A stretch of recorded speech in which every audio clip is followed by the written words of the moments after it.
Hello everyone, this is Warhawk Beyond 2040 and welcome to a very special edition of the movie review series. And today we are going to be talking about Suicide Squad, and we are joined once again with the one and only, the badass himself, Rex the Boss 11. How are you doing, brother? Hey guys, how's it going? I am doing fine. Let's talk about the Suicide Squad.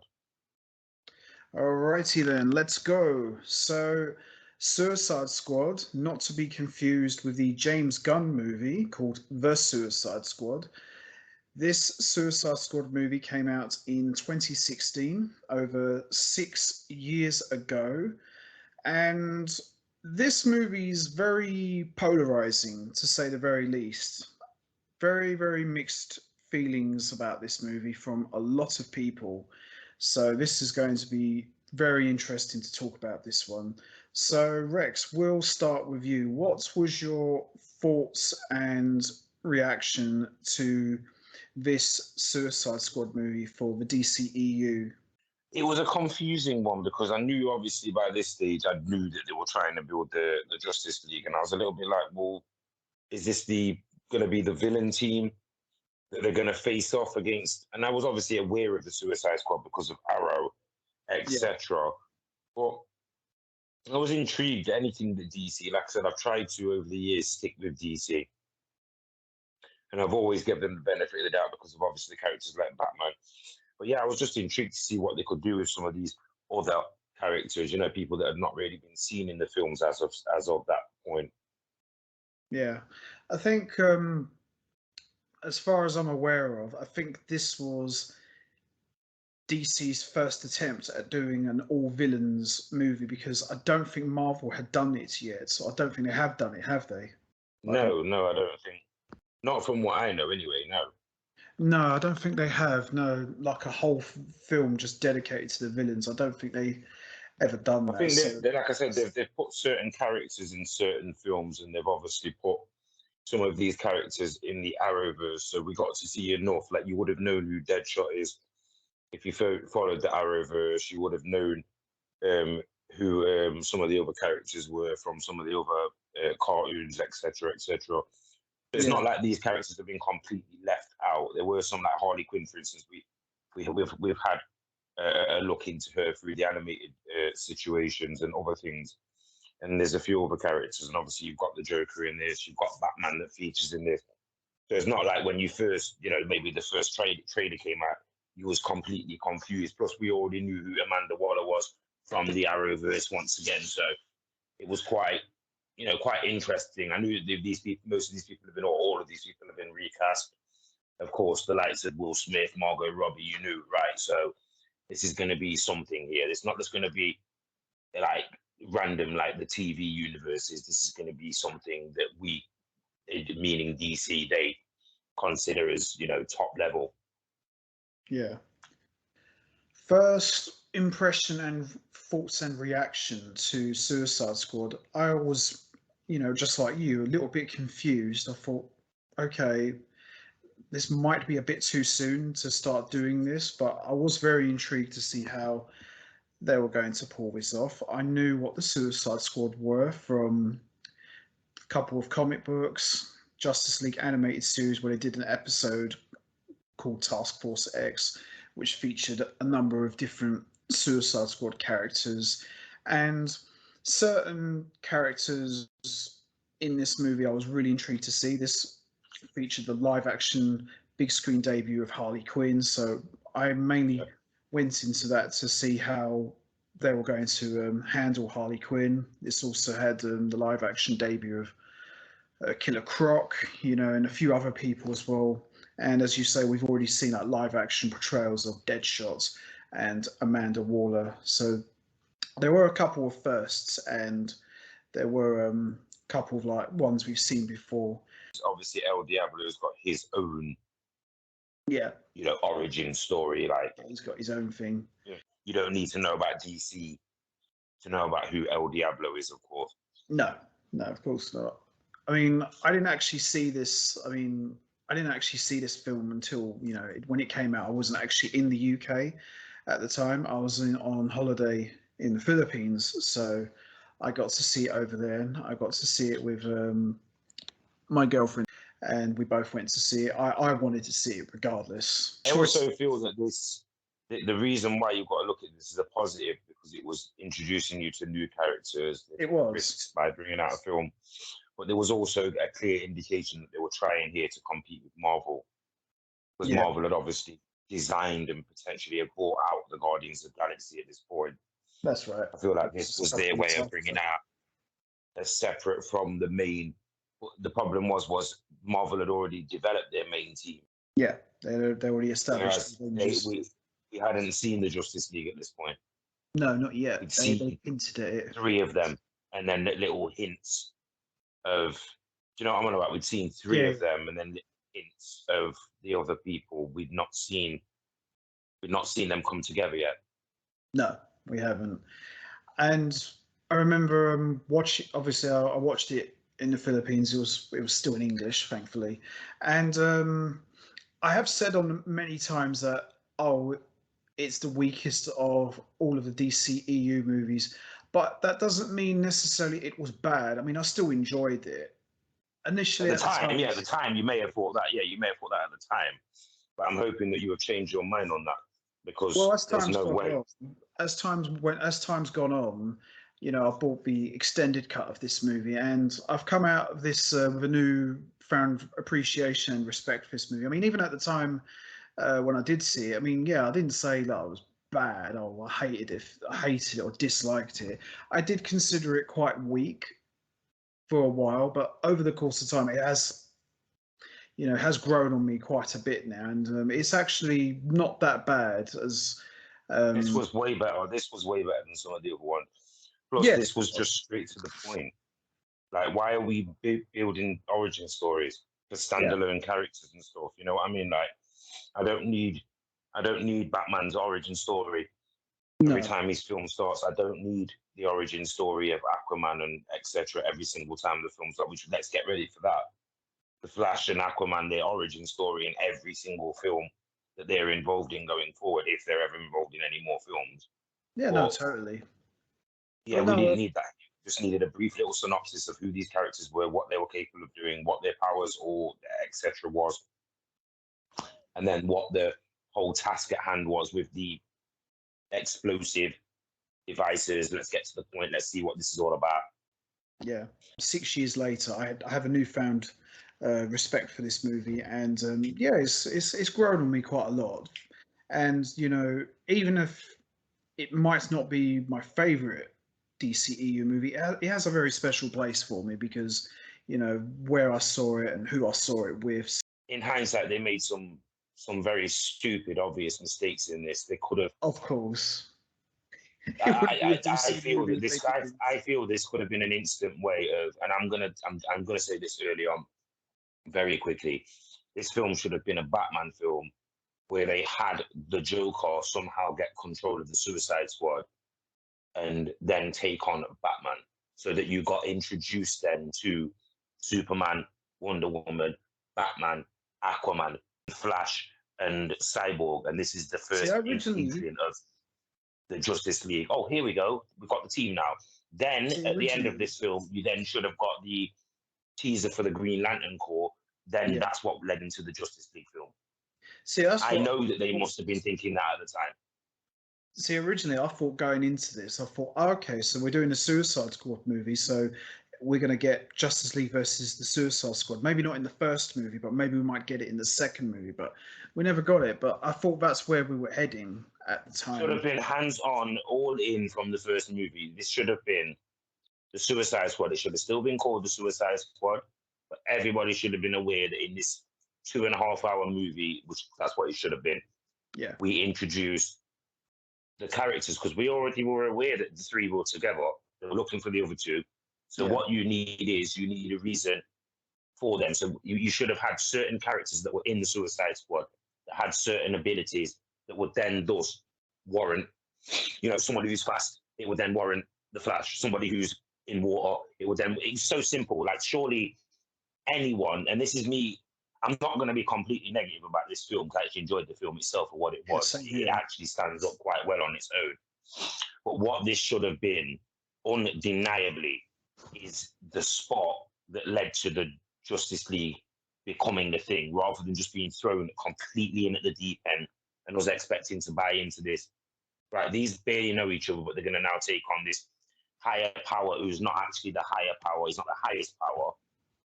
Yeah. Yeah, that should have been. Can you see where this could have started? They could have introduced all of these characters in this film. This is a film where they clearly didn't care about just throwing characters into the mix, into the blender, killing off certain characters that we'll never get to see in the DC universe again, potentially. They killed off certain people. Can you see how easy it would have been to have just introduced the Suicide Squad to take on, like you say, some form of the Justice League involving Cyborg, the Flash, and Aquaman? Then at the end of the film, you get the teaser that leads to Steppenwolf coming. You could have done Wonder Woman, Flash, and Aquaman in between of the films as well. So you've got the origin story for all three of them. Actually, I'm glad you brought that up. Funny you mentioned that. Originally, I'm just reading about it. Originally, in this movie, the end was supposed to be, obviously, you would have had, we'll get to the end as well when we, as we go along here. But the original ending, from what I read, was going to be Enchantress would have opened a portal by accident to Apocalypse, and we would have got Steppenwolf actually in his physical form land on Earth, and that would have set up for the Justice League, but they cut that out. There you go. Characters being introduced, powerful as anything, characters being introduced like Enchantress and El Diablo, with absolutely no forward purpose in the DC universe whatsoever. No. Well, before we get what do we do with these characters after? If we're building this Avengers Assemble universe with different factions and different people and different characters that all accumulates in Justice League 2 after, say, Black Adam and all those characters arrive. Yeah. How do we get there? We need like 9 movies, not like 3. No, we need at least. You've got to get the origin movies out. God, I'm not even going to even get to that. Not now, because it's the wrong time for that. But it makes absolutely zero sense that we did not get Aquaman, Wonder Woman, and the Flash all in a row that led into the first Justice League film, that thus led into the whatever Batman film was supposed to come with Deathstroke, that thus led into the Superman film that was supposed to come after that, because of course we had to find out how Superman was then turned. So then Superman would, of course, then joined with Darkseid, and then we got the Justice League 2 film, where the rest of the group had to then find a way, and I assume that at some point we would have got the Green Lantern Corps, Black Adam would have joined them, and they would have had to have taken on Superman and Darkseid and all that. What happened? What happened? Because you could have put $1 billion on my table, and I'm promising you, with a handheld camera and the people that are involved in the people that are cast, I could have filmed 15 films by this stage. At least. Watchable, and I have got absolutely zero production or anything. I can't understand how much stuff that they must have wasted. I probably could have spliced together, just from what you told me before we started recording, I probably could have spliced together a coherent Batman versus Joker random standalone film that was filmed just from clips from the Suicide Squad. And those clips, you might get 3 different versions of the Joker, but I promise you I would have been able to have clipped in a random version of the Batman versus Joker. You know what I mean? Like, honestly, Zach, if you're out there, mate, send me an email. You know what I mean? Send me an email with the clips and the things. We'll just go to his channel. And whatever else. I will put something together. I will voice over whatever I need to, and I will put together some incredible scenes between Batman and Joker that clearly weren't released as this part of this. You heard it, because they were scared Make it happen. To turn this. They were scared to turn this into a Batman versus Joker thing. Well, then why have those characters in the film? I know. I mean, once again, 2 different separate films being filmed at the same time. More or less, yeah. That's a negative of this film. It clearly was.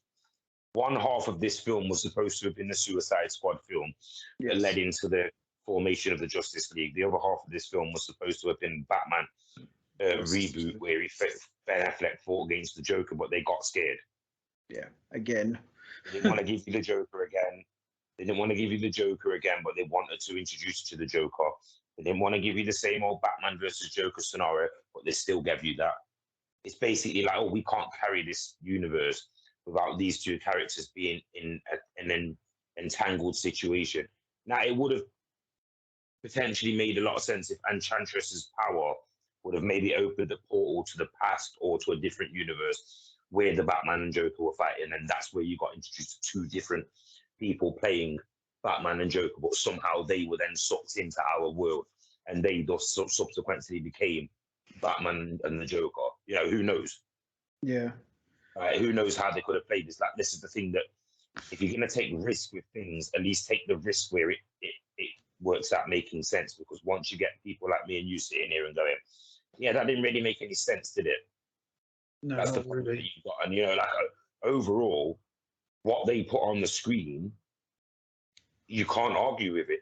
But it's the you're never going to be able to be 100% positive with DC. No. Because for some reason, there is always this overwhelming feeling that something went wrong very early in the production of the film. And it happens with every single DC and Warner Brothers film, every film. And I can't, how many times do you want me to sit on your channel and say this until maybe you get a cease and desist from Warner Brothers saying, can you get this guy to stop talking negatively about us? They just don't know what they're doing. It's clearly obvious for nearly 40 years now, since Superman was a success and since they made a success with the first Batman film, they don't know what they are doing. No, clearly not. That's why they ran out of money. How does a company make so much success and then run out of money twice? The thing is, you see, with DC, they've got good intentions. They've got everything right, but it's just the execution, as we said previously before. I think they've got good copyrights. I don't know about the intention. I think they've got good copyrights. DC's got the good copyrights, but it's the people that own the publication, which is Warner Brothers. There is a big problem. We had this with the 90s films where they were making films for kids, for toys, because of the problems with Batman Returns. And then now we lead to films like this, which is much darker. You're not expecting that many toys or anything like that. So clearly they didn't care about any of that. Yeah. And they actually gave you a decent film. And it's like, what? I can't help but think, let's just eliminate all of the Suicide Squad name and characters. And couldn't we just had a Batman film here that introduced all of the other characters into the Justice League? Yeah, they should have done that. If you're going to go in, just go in. Go all the way. Not halfway. Have some reason why Joker is joined or get some kind of thing that opens the portal to Darkseid, or maybe Joker's the one through his manipulation who realizes who Enchantress is, and he's the one who gets her to open the portal. We was already going to see that anyway. Yeah, we was going to get that. Why could we not have just got a Batman film here? And I'm not saying that the Suicide Squad didn't deserve their own movie. I'm saying they deserve more faith. Like, they deserve this film for what it ended up as. People like Will Smith, no wonder he didn't come back. People like Will Smith being basically told, well, you're not Batman, are you? Because that's what this boils down to. You are not the serious characters. You're not the characters that we're going to care about. But you're the ones that have made a successful movie. Well, apparently Will Smith was supposed to have his own Deadshot standalone movie, but I don't think that's happening. Too much money.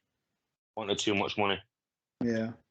He knew what kind of a success that this film turned out to be. He knew that this, just certain chemistry, certain things, the controversy with him and Margot Robbie, he knew that this was going to be a success.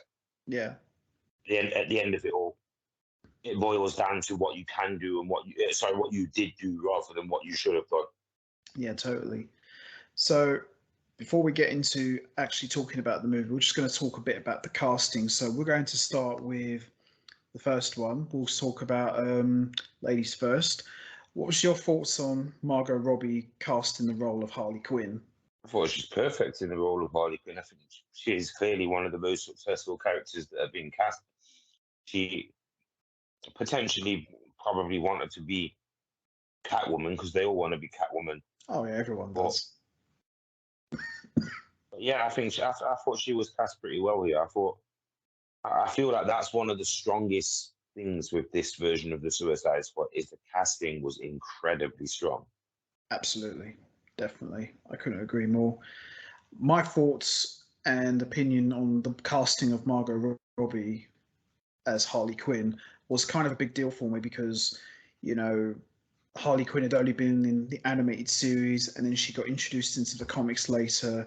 So we'd never really seen a proper live action Harley Quinn like on the big screen.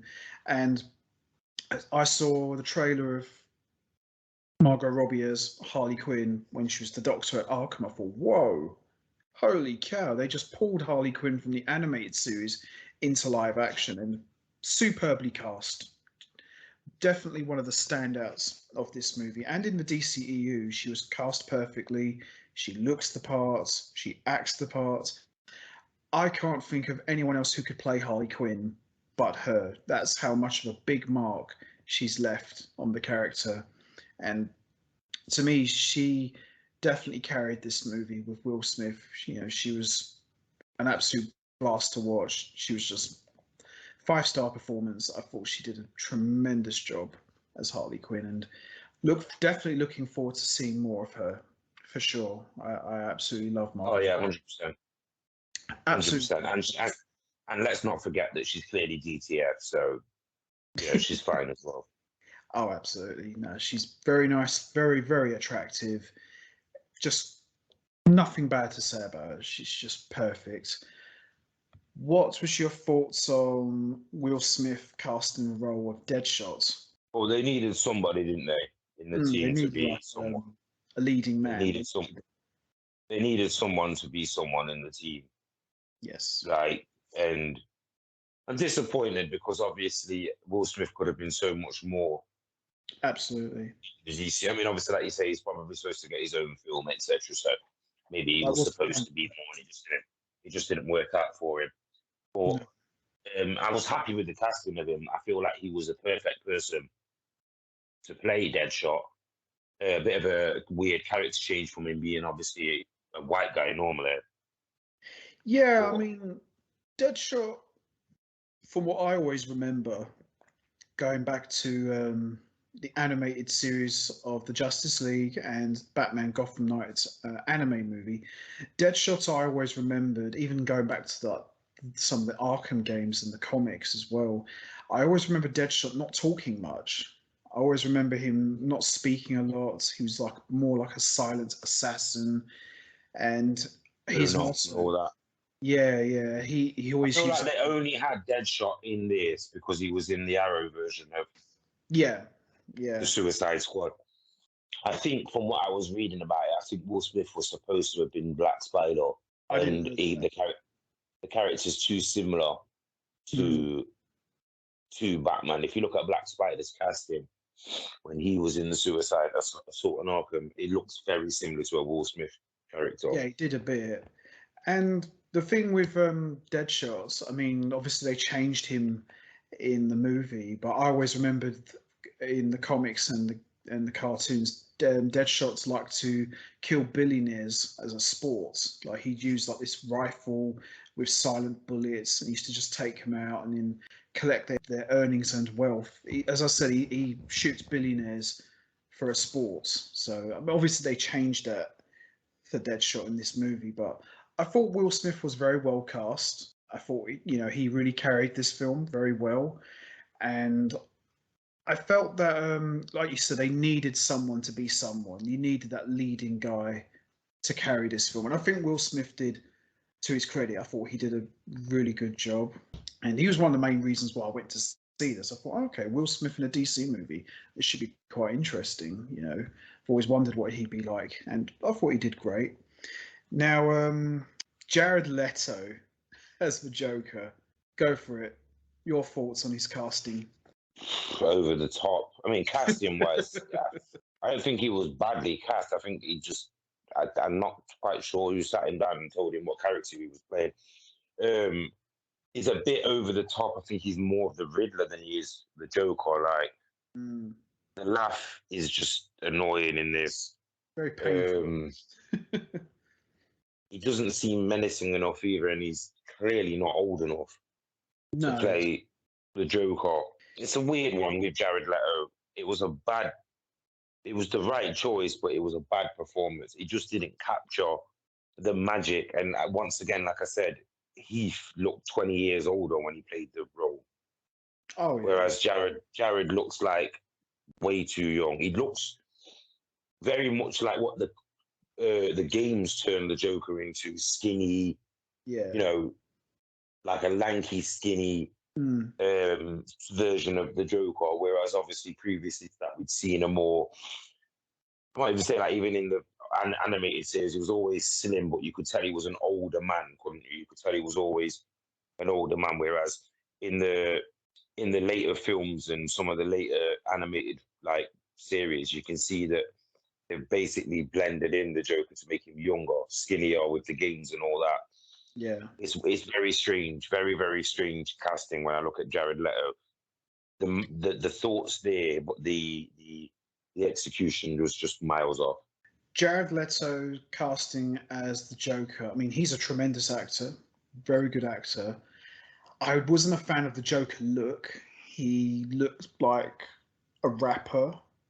You know, he didn't really look like the Joker. Cosplay, not Yeah, cosplay. more cosplay. And I respect the fact they didn't want to try and emulate Heath Ledger's epic performance in The Dark Knight. I respect that. I'm glad they didn't do that because that probably been even worse. His Joker, badly written, victim of bad writing. His laugh, it just sounded like he was in pain. It didn't really come across as like Joker laugh, like ah. It just, it was just, he was over the top, but not in a good way. And I don't know really. I don't really know what they were trying to go with the Joker. Did they want him to be the crime boss? Did they want him to be this idiot who looked like a rapper? I don't really know what they were trying to go for with the Joker here. I mean, some scenes he seemed really scary. Other times he came across as stupid. I don't know really. This Joker to me, usually the Joker in a DC movie, he's always the highlight of the movie. He steals the show. But with this one, he was just pretty forgettable, if I'm truly honest, which is not something you'd ever say about the Joker. It just seemed all over. It's also because this film as well was the start of all this neon weird colouring for DC, where they started to add like bright colours, purples and blues and stuff on top of the grey DC universe that we were already used to. Yeah. So they accentuated the greens and purples, not obviously to do with the Joker, but that does not work in this world. It doesn't, especially when we know that we're dealing with Batman and Superman and all these other characters that come straight out of this really dark, unwatchable universe. And another thing I didn't like about Jared Leto's Joker, he had far too many tattoos. That pretty much turned it off for me. The tattoos thing I didn't like it. It's a shame, really, because I said Jared Leto is actually a really good actor, but I just don't think he was not cast well. I mean, he was cast fine as the Joker, but I just don't think the execution was just there, really. It just didn't do it for me. But he did quickly redeem himself in a mini scene he had with Ben Affleck in the Justice League Zack Snyder cut of the Justice League. So, that worked out fine, but too little too late, I would say. Viola Davis as Amanda Waller.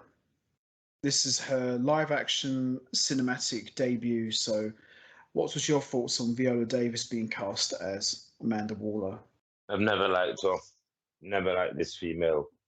Over the top. I know the character's supposed to be, but she is quite unlikable. She's the right character if that's what they're going for with Amanda Waller. Yeah. But, weird because she's a complete and utter contrast from the Amanda Waller that we got in Arrow. Yeah. This one is just an utter, she's just not a nice person. I can't even say the word that I want to describe her with, but she's just not a nice person. Would you say she was well cast? Yeah, because that's what they were going for. Yeah, definitely. I think she was in something else that I'd seen her in as well, and she was annoying in that. And when I seen her, I was like, yeah, this is going to work out for me. She's definitely, and I knew that she'd become the antagonist in the series as well, or in in the universe, she'd become one of the antagonists. People be like, no, we've got to shut this woman down because she's out of control. Yeah. Viola Davis perfectly cast as Amanda Waller. Although Amanda Waller, I know from the comics and the animated shows, was a lot more bigger, but it's not really a big issue. But aside from that, I can't think of anyone else who could play Amanda Waller but Viola Davis. She looks scary. She acts scary. As you say, just this is definitely someone you don't mess with, and this is someone you don't like one bit. And Viola Davis, to her credit, excellent performance. And I thought the way she was written in Suicide Squad was excellent. This movie, had its flaws, but Amanda Waller was definitely not one of them. I thought she was very well written in Suicide Squad. And, even though she's just a short little lady, she can really do some damage. Just the way she has that presence. And as you say, definitely would go on to be one of the main antagonists in the DC universe. Definitely well casted. Liked her a lot. And last but not least, Joel Kinnaman as Rick Flagg. What was your thoughts on him being cast? Not menacing enough. I didn't think he was. Like, they, especially knowing what his fate was in the second movie, they didn't do enough in this movie to build that. Yeah, I like Flagg. He's actually all right. Yeah, I he's don't like him. Yeah. He's a decent hand of the faction of the Suicide Squad, and he's obviously there for a purpose that's completely separate from everybody else, and he does his job correctly.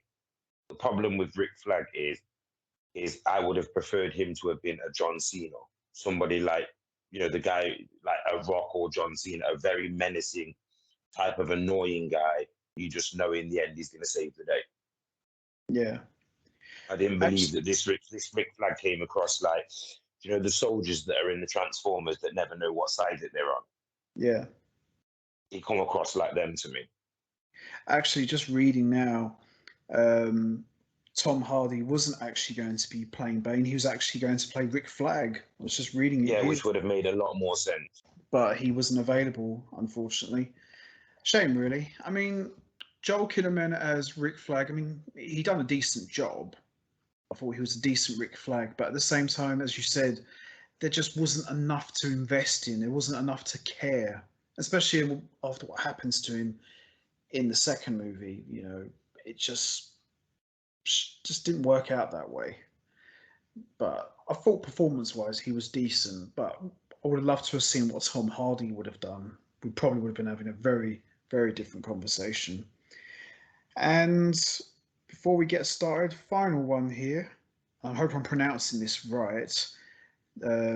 Cara Delevingne as Enchantress. I think I'm pronouncing that right. Is that how you pronounce her name? I've got not a clue. The chick who played Enchantress. I'm sure we'll find out if we've said it wrong. Yeah, we'll soon find out. What was your thoughts on her being cast as Enchantress? I think I'm pronouncing her name right. I didn't like the Enchantress character, but she had a purpose in the film. Yeah. You couldn't really pick faults in the character as long as you knew what the character's purpose was. And, how do you control a 2,000-year-old thing like that? You knew that eventually it was probably going to turn against the group. Yeah. But at the same time, I have to say, just what it is. It was a bit like the characters that I've seen from like the Mummy and stuff like that. It was a undead type of played well. I can't really speak about the casting. I think any decent actress could have played that role with all the makeup and all that. As long as they looked like the part. She didn't really do or say anything in the film. I thought, as you said, there wasn't really much to go with her because she didn't really have a lot of dialogue. I mean, as Enchantress, I suppose she was okay. Some of it was a bit silly. She was just key to the plot. That was it. Yeah. Acting wise, not terrible, but not great. It's just normal, really. I mean, she looked okay, I suppose. I think from what I read, she was kind of a model. she doesn't really have much of a strong acting background. I suppose that's not really important here because she didn't really have a lot to do. I mean, she did have some dialogue here and there, but yeah, I'd probably say she was the weak link of this entire cast. But at the same time, that doesn't mean she was terrible. She was just average, really. So we are now going to start with the Suicide Squad movie. So let's go on 3, 2, 1. There we go. Yeah, all neon green, purple here.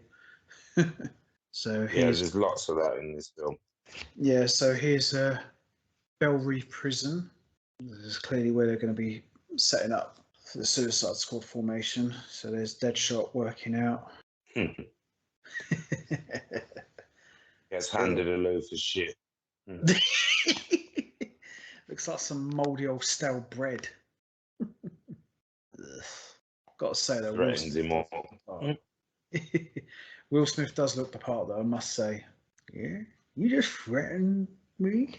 That Grease is a prick. He's a prick. Yeah, he is. Grease is straight up prick. Yeah. Not understanding that us as the audience are blatantly aware that you are not a badass enough to take care of the job that other people take care of. You're not even a Deadshot. You're not even Lord forbid, you're definitely not a Deathstroke. No. You're not a Batman. You're not any of these characters. I think you're just a security guard or a Argos agent that isn't capable of doing your job properly. So that's why they're sending these expendable characters in there. Because for some reason your life seems to matter to some of these. What are they? Argos, like upper power people, like Amanda Waller. Yeah. And here is the first ever appearance of Harley Quinn, played superbly by the lovely and talented Margot Robbie. Now, what's interesting is I remember when I was watching this with one of my friends, and he's a bit more of a perverted guy. And he's like, it's where she does the flip over and releases herself from being upside down or whatever. Yeah. It's like, I wonder why they teased us and made it so that the guards got to see like between her legs, but we didn't. Do you think she's not wearing any knickers? And it's like, no, I don't think she's wearing any knickers. I think that you're supposed to believe that she's filthy, as in like she hasn't had a wash in ages. So why would you want to see what her knickers look like and stuff like that? Do you know what I mean? Gosh. Like, this is the gritty world of the DC universe. Yeah. I think out of all of the villains we've had in the DC universe, or the DC extended universe, if you will, I probably would say Harley Quinn is the most well-developed character. Yeah, I'll say that they've managed to develop her from step one to where she is now as a fully fledged character in the DCEU. Yeah, very, very quickly.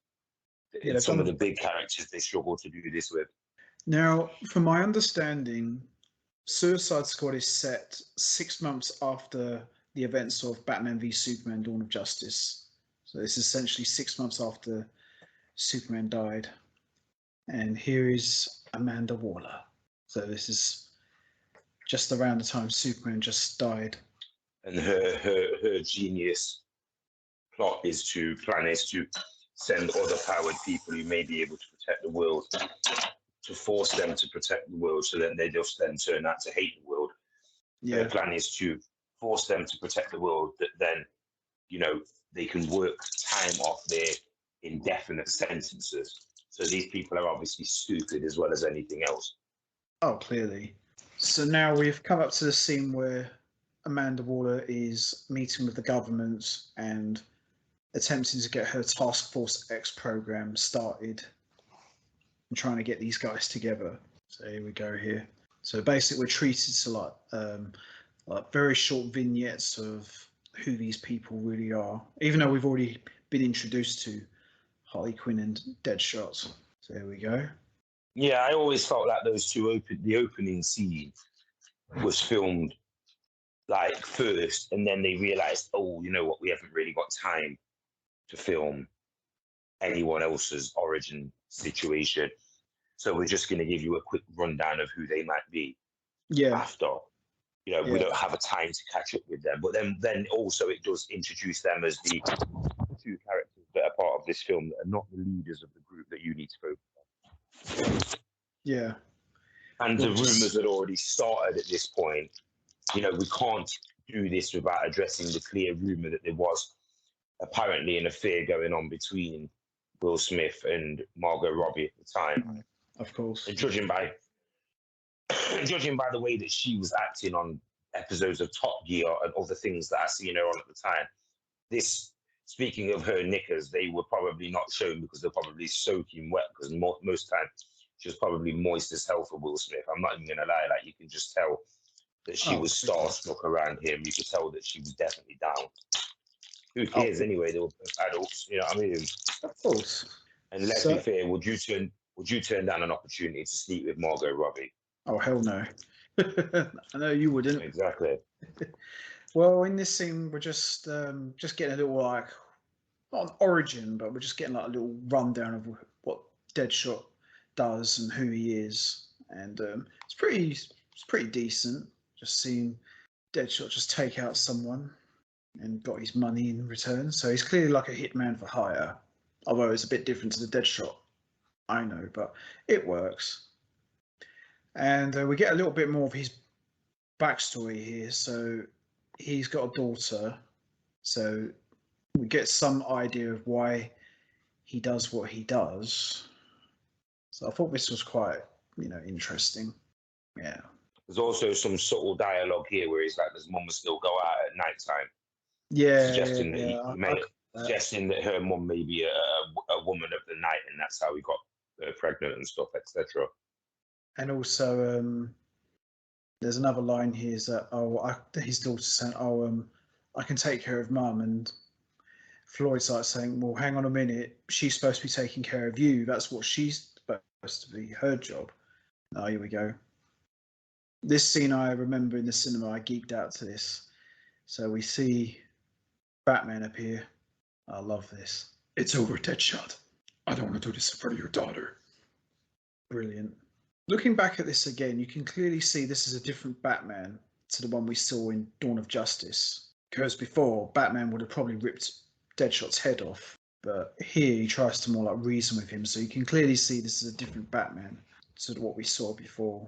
Yeah, this kind of makes Batman look like a bit of a douchebag, to be honest. What, like taking him down an alleyway? Standing behind the door. What's he doing? It's very you know the way he's standing behind the daughter very silently. It's very similar to the animated series. Look like a coward. Also, it is a bit of a contradicting thing with Batman because his parents were murdered in an alley, and then what is he going to do? He chases a parent in an alley. He says, "I don't want to do this in front of your daughter."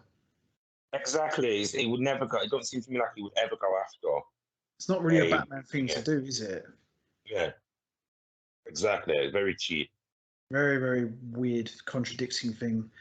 And now we're introduced to Harley Quinn. Now, there's an interesting bit here which no one really took any notice of. You have to pause it at the right time. When they show you Harley Quinn, she says, accomplice to the murder of Robin. So clearly, Harley Quinn played a part in Robin's death, which sadly doesn't get addressed in any movie. But yeah, Margot Robbie, as we said earlier, very well cast as Harley Quinn. Even her clothes as well. I mean, it's a bit me silly saying this, but the Arkham Origins game, that's exactly how Harley Quinn looked in the game. So very well. I never understood this bit though. Why does he start torturing her? I know that he's obviously a sicko and that, but I never understood this bit.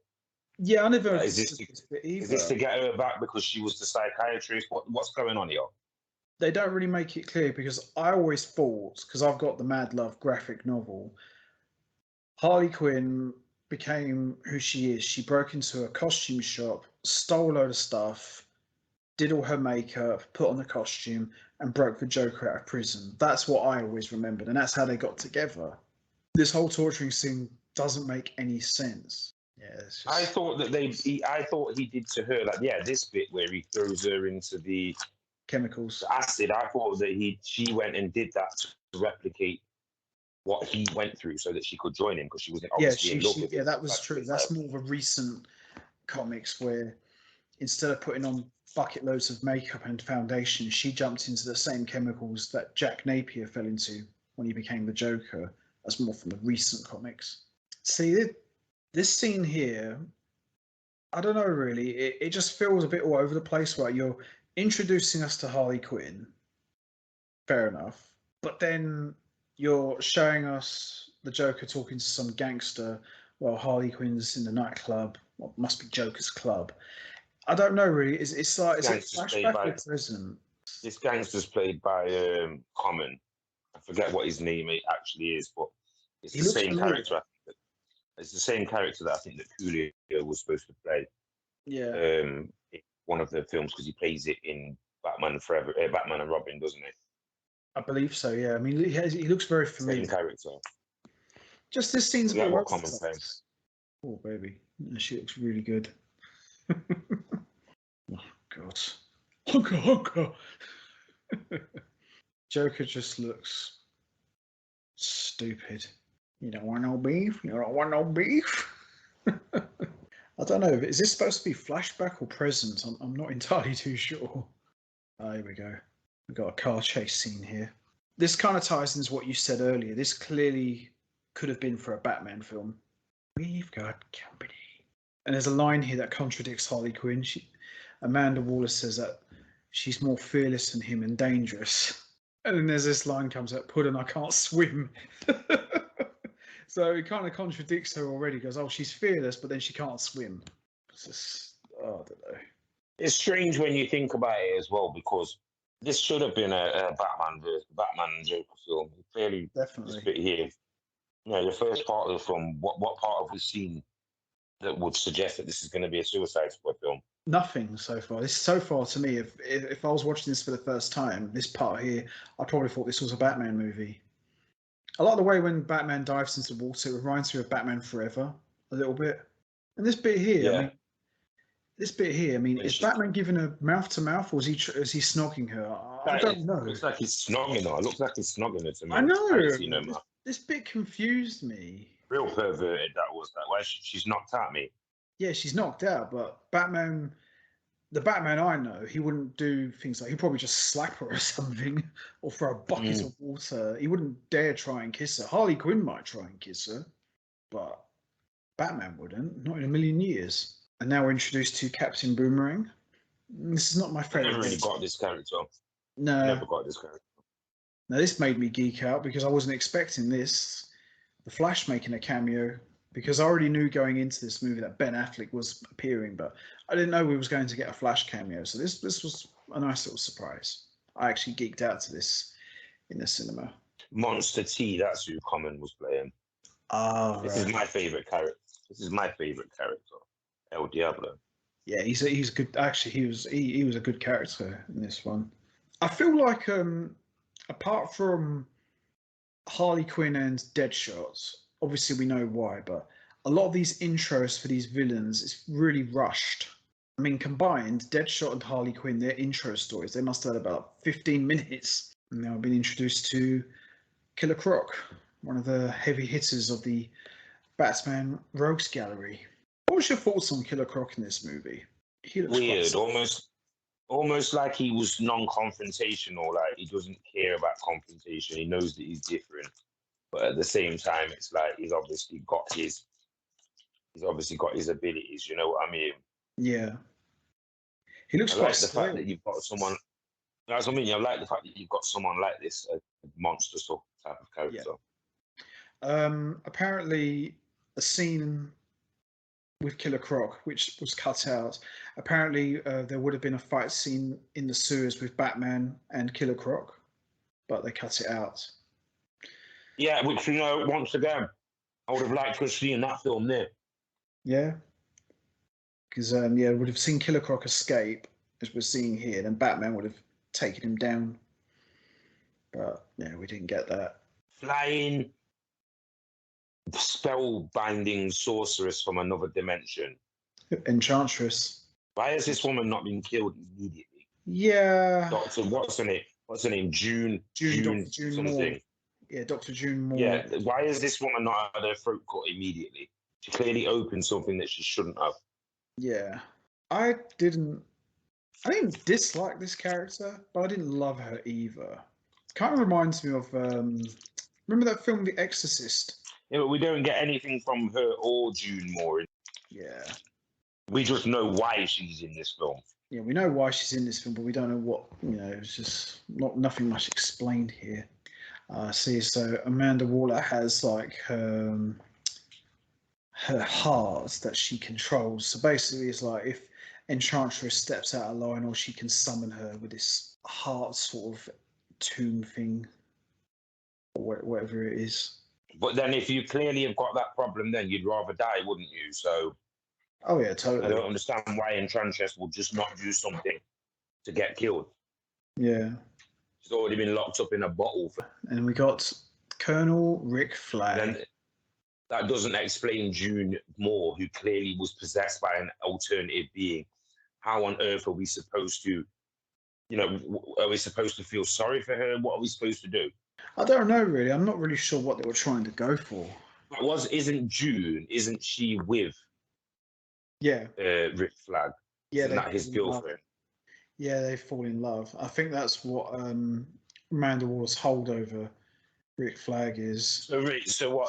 So can that be like an Incredible Hulk thing then, where you 1 minute you're with June Moore, the next year with and the next thing Enchantress just pops up. That must be a nice little, awakening. Yeah, imagine doing your business with June Moore. Next thing you. Yeah, exactly. Halfway through a BJ, she just pops up. Yeah, mate. It all turns to weird. Like, what the hell? I'm doing my business here, and what the hell? So, apart from Harley Quinn and Deadshot, who got extended intros for obvious reasons, most of the other members of the Suicide Squad barely get like a minute and a half intro. Nameless, interchangeable characters. Yeah, I mean, would have liked them to have delved into a bit more with El Diablo, because he was quite a cool character. Powerful as hell character, like, what this guy incinerated the whole prison yard on his own. So why does he need any of the rest of the team? Why does he need any of the rest of the team? Yeah, there's a little Mexican guy. You think, what can this guy do? And he just literally just burns down an entire prison.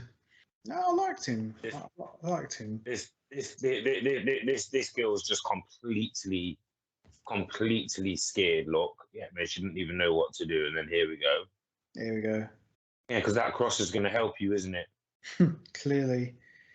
Enchantress, to me, she looks like she could have come out of a death metal band. Doesn't make any sense. Like, why would the other girl disappear? Where is she? I know. This doesn't make any sense, even for a transformation sort of thing. It's not like she transforms into her. It's just, I don't know what's going off here. Why is June not still in the room? Bring back June now. I said bring back June. Yeah, I know. Clearly looks like she's a member of Slipknot. Oh, dear. Yeah, Viola Davis is awesome as Amanda Waller. Like you get some people who are just born to play certain characters. She's one of them. She was born to play Amanda Waller. Shouldn't have been stealing things then, June. Sorry. That thing wasn't anything to do with you. It was not your doll or whatever the hell it was. You shouldn't have been snooping around in somebody else's house. Exactly. I don't want to do it anymore. Wow, you should have thought about that before. Yeah, I know, right? It got into this emotional life. Oh, with Floyd. Yeah. Floyd, yeah. It's not really a name you'd really associate Will Smith with, Floyd. Partly the reason why I think the guy became Deadshot, wasn't it? Yeah. Oh, this guard. I don't understand why we're still treating Dr. June Moore any different from any of these people. She might not have committed a crime, but she's still part of this. She's still an alternative being. Are you the devil? Maybe. Devil in disguise. Only thing I would have changed with Killer Croc, I mean, he looks fine. I would have made him a bit bigger because Killer Croc, I know from the comics, he's a really big guy. But he still looks quite scary here, even if he is not that big. Funny thing is, though, with Killer Croc, he was well cast, but it didn't bring him back. Because he's scared of Batman. And yeah, El Diablo is the only one who doesn't actually have a prison. He's like in some sort of like tanker. Yeah. Here we go. Here's your man. Whoa. Wow. That's not me, not anymore. I don't do that anymore. I don't do that stuff. Why would any of these people think for 1 second that they'd be allowed to return to society? We just watched him insinuate about 19 different murderers. I know. That are paying the price for what they've done. Yeah. So not only have you killed them and created more problems, you've also taken them away from the punishment that they are serving for the crimes that they've committed to other people. Apparently, obviously, El Diablo gets killed off in this movie, but apparently, the original cut, he would have survived. So, would have left the door open for him to return, possibly. Will Smith. He really carried this film. Oh, you got that part, did you? Clear my browser history. No, he definitely carried this film, as far as I'm concerned. I think if we didn't have Will Smith in this film, I don't know what would have happened. I don't know how this film would have turned out. But I'm glad he's in this one. Oh, here we go. You guys are crazy. Give him a load of gun. I'd still shot all 5 of them. I don't care. I'd still try to gun down as many of them as possible. Yeah, the guy he's got the problem with. I would have shot him first because he's such a douche. I'd have shot all the idiots. Execute style. Come on, they're giving him M4s. Like, come on. I know. They're giving him M4s and MP7s and stuff. Like, come on. Yeah, Will's just he owned this movie, as far as I'm concerned. Yeah, Margot Robbie came out of this, smelling like roses. No pun intended, but Will Smith did a great job in this. I thought, making demands already. You thought I was talking to you? I was talking to your boss. Smooth. I don't know, really. I mean, Joel Kinnaman as Rick Flagg, he was all right, but I don't know, really. It was kind of what we go back to what we said before. Doesn't look like a badass. He looks too skinny, man. I really wished we had Tom Hardy in this one. Why did she just give him a 2013 phone and this is like 2015, 2016? I know. Only Amanda Waller has the best phones. Oh, there's the Joker. This is just so out of place. To me, no disrespect to Jared Leto, but to me, this is a guy who's not the Joker. He's just having a muck about. Yeah, it's like he's high, isn't it? Yeah, he is. He's like he took some spliff. He's like, this is clearly cosplay at its very worst. I need 1,000 knives, but yeah, I can only use about 8 of them in total. I know. The funny thing is, you see with Jared Leto's Joker, when he's all suited and booted in the proper suit, he does look like the Joker from the comics. It's just the execution is just not there. I swear for a second I thought that was Cisco from The Flash. This Griggs guy's an idiot. I know. Yeah, I didn't care for this guy one bit. Ooh, look at that money. Joker in this, I wanted to ask you, Joker doesn't look like all paled up really, does he? Not properly. No. I mean, some scenes he's fully paled up, and some other scenes he looks like a normal guy. The green doesn't help either. No, I don't do him a lot of favours either. Oof. Do you know I thought he was at first when I first watched this? I had no idea who Jared Leto was. I thought he was James Franco. Yeah, I can see why you'd think that. And it was from that scene there. Yeah. I don't know too much about Jared Leto. I've seen him about. I don't really know too much about him. He was one of those actors I wasn't very familiar with. When I saw the picture of what the Joker was going to look like for this movie, I just thought, That is the worst looking Joker I've ever seen. It says looks nothing like him. I don't get that scene there. What does he do? Does he show? Did he shoot her or something before? Well, it's supposed to be like his worst nightmare. Like, what if he had to kill? What if he had to kill her? See this? Very, very clever that she's got the. She can't go near it unless it starts beeping. That is a very clever thing. Yeah, I was going to say this loses a couple of points because I would have thought Amanda Waller would keep a gun in her hand when she's asleep, but I suppose it's not a big deal. So Enchantress is trying to free her brother. It would have made more sense if she would have given the brother to a character that we knew who the guy was. You know what I mean? Who do you think they should have given it to if you had to choose? I mean, I would have had someone, not quite like up there, but maybe, somebody who would have been out there who hasn't been in any of the Marvel or DC films. Yeah. I mean, Idris Elba would have been a nice guy for her to have given it to. Oh yeah, definitely. Yeah. And then we could have got more dialogue from them. Yeah. Or maybe one of the Spanish actors out there, the Hispanic actors that are out there, that would have made sense. Yeah, any of them would have been fine. I think the point they were trying to make with June Moore and Rick Flagg, they wanted you to care for these two, but if I'm honest, I didn't really care. To be honest, I just didn't care for these two. It just kind of feels a bit forced. Yeah, I never really understood this before. No, I didn't either.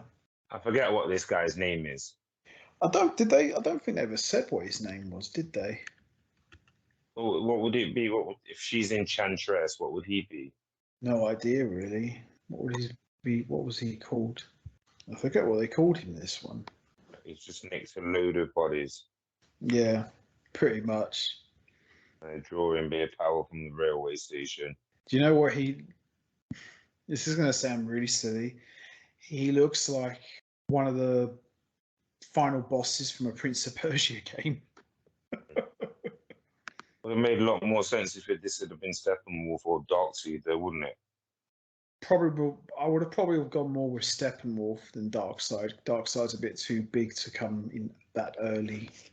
I know they did kind of rush Darkseid a bit, but I think it should have probably been Steppenwolf.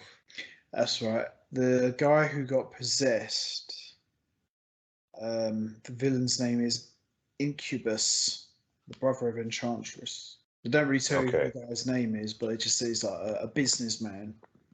Who took on his body.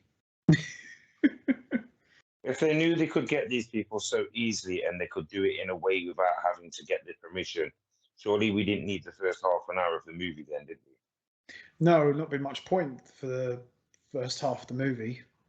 Could have just cut that out.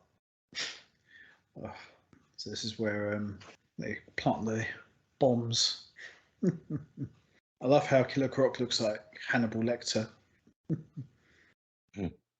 Well, you effed if you do and you effed if you don't with the Joker, because if you're taking care of her, then he's going to think that you're doing stuff with her, so he's going to kill you. And if you don't take care of her, he's going to kill you. Just every time I see this Joker, I just don't like it. They couldn't have got into the room to you idiot. Yeah. Let's just bring on the storm ourselves. Oh, yeah. Wow. There's a lot of random power. Yeah. Looks like this guy's got a lot of random power. Yeah. Yeah, let's take the powerful sister straight to the powerful brother. That makes a load of sense. Why would we have not locked up this idiot as soon as possible? She clearly doesn't know how to keep her hands to herself. Yeah, I know. She's a danger to herself, and she's clearly a danger to the public. Stab, stab, stab, stab, stab. Get back, get back, get back, get back. Here we go. This is when Enchantress is restored to her true form. Oh, gosh. I actually preferred the look she had before. It looks weird.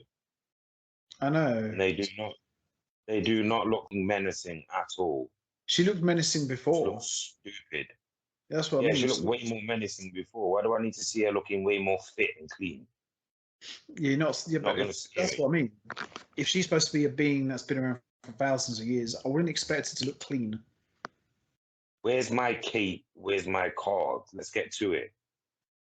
Yeah. Oh, wait. We're gonna go and get a load of people that can fight this woman, yeah? What about the guy who actually does these things just for the fun of it? Why can't we go and ask him? Was there any explanation as into where Batman is when Enchantress and the rest of them are running White Riot in this, or is he just simply and utterly focused on the Joker so much that he will turn a blind eye on all this? I think Batman in this movie, which is explained towards the end, Deadshot should have shot him. Deadshot should have shot him, yeah, and then it would have made a lot more sense, wouldn't it, when Batman's out of commission for a while? Yeah, that would have worked. But I think the idea is that Batman is going around tracking down all these metahumans to try and get the Justice League up and running. Yeah, he still hasn't found most of them to this very day. I know. You know what? Is that where Ben Affleck disappeared to? Is he still out there looking for the rest of the DC universe? Oh my word!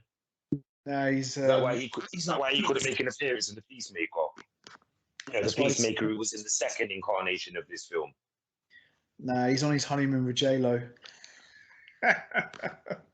Seriously. I love that line, what Harley Quinn says here. What? What did you say? What, kill everybody in this room? I'm just kidding. It's the voices in my head.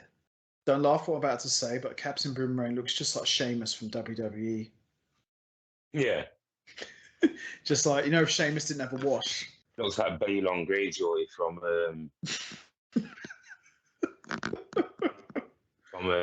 Game of Thrones. Yeah. Yeah. It actually could be the same guy who plays him. I don't know. I can't remember what. He looks like him anyway. He does a bit. I think. Now we're just introduced to a jobber, or as they call him, Slipknot. Yeah, someone that we've never been introduced to it until this point. Well, you know he's only there for one reason, to get killed off. Expendable character. There you go. There you go. That's why you're one of the best in the business. Oh, my problem. Yeah. Deadshot owning everyone, as always. Look what we got here. The iconic Harley Quinn costume. She should have put that on. Yeah, she should have. But they had their reasons. Here's Sheamus. Sorry, Captain Boomerang. Still obsessing over the Joker. Got My Little Pony doll. Oh, I just saw that. Everyone just, all the soldiers started. I just saw that the female cadet. She was even eyeing up Harley Quinn. I'm not gonna lie. Maybe I'm just mistaken. Yeah. When it does the hand from the floor to the waist, it's not her. That's definitely not Margot Robbie's body. Like at first, I don't think it makes me feel like it's not her because her legs look. Is it because the stomach looks a bit bony, doesn't it? Yeah, like her legs look thicker at first, and then all of a sudden she looks quite skinny when she's talking to Will Smith. Maybe it's just camera angles and different editing. But it's possible. It could be a body double, as you say. Yeah, what I was going to say was there was another scene that was cut out, which there's actually a picture on the internet. There is a picture of Deadshot and Harley Quinn kissing. That was actually cut out of this movie. Yeah, I wonder why. Yeah, so obviously they were taking some inspiration from the Assault on Arkham animated movie. No, what way she fucked him? I don't know if they bang or not, but in fact, thinking of it now, yeah, that Deadshot was clearly based on this Deadshot, wasn't it? He was mixed race as well. I thought the Deadshot in the animated movie, I thought he was like Latino. No, he's clearly mixed race, like brown. Yeah. Because when you look at Black Spider, he's pretty much the same. And here we are, introduced to another character, Kitana. Yeah, let's just randomly add this random woman to the team that was in Arrow briefly. Funny you actually say that. I know it's not the same actress, although I could be wrong, but the actress who plays Kitana in Arrow looks exactly like her. Does look like her a lot, though. Is it the same actress? I don't think it is it? No. No, I don't think so. no, I don't I think remember the it's. one that was in. I know. I remember the one that was in Arrow, and I don't think it's the same woman. No, you're probably I right would there. like it to have been the same woman. Would have been nice for continuity purposes. I like the way Harley Quinn just disses Kitana and said, is that your perfume? It smells like death. She seems nice." Oh dear. So really, just looking at the team here, we've essentially got 3 Batman villains: Deadshot, Harley Quinn, and Killer Croc. That's pretty cool. Yeah, exactly. This is why this was supposed to be a Batman film. And You just tell. Captain Boomerang is a Flash villain. If you're going by the No, I've just remembered now. The girl that plays Kitana. Kitana in Arrow was Yukio from the Wolverine, wasn't she? Yes, that's right. She's also in Game of Thrones as well. Yeah, of course she is. Yeah, she was in Game of Thrones very briefly. One episode. Yeah, just about 1 episode. So we've got 3 Batman villains. Captain Boomerang's the Flash villain, if you're going by the original comics. And Kitana, I know she was in Arrow, but I'm just going by like source material wise. I believe Kitana was in the Batman comics for some time. And El Diablo, don't think he's anyone's villain. I think he's just a DC villain who just pops up anywhere.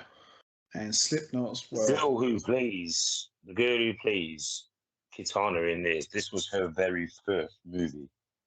Is that right? She'd not even been on TV. Wow. This was her very first acting role. Not a bad start. And she's just been in the Bullet Train film that I watched a few weeks ago. Wow. So Suicide Squad was like her first major film role. It was her very first role whatsoever.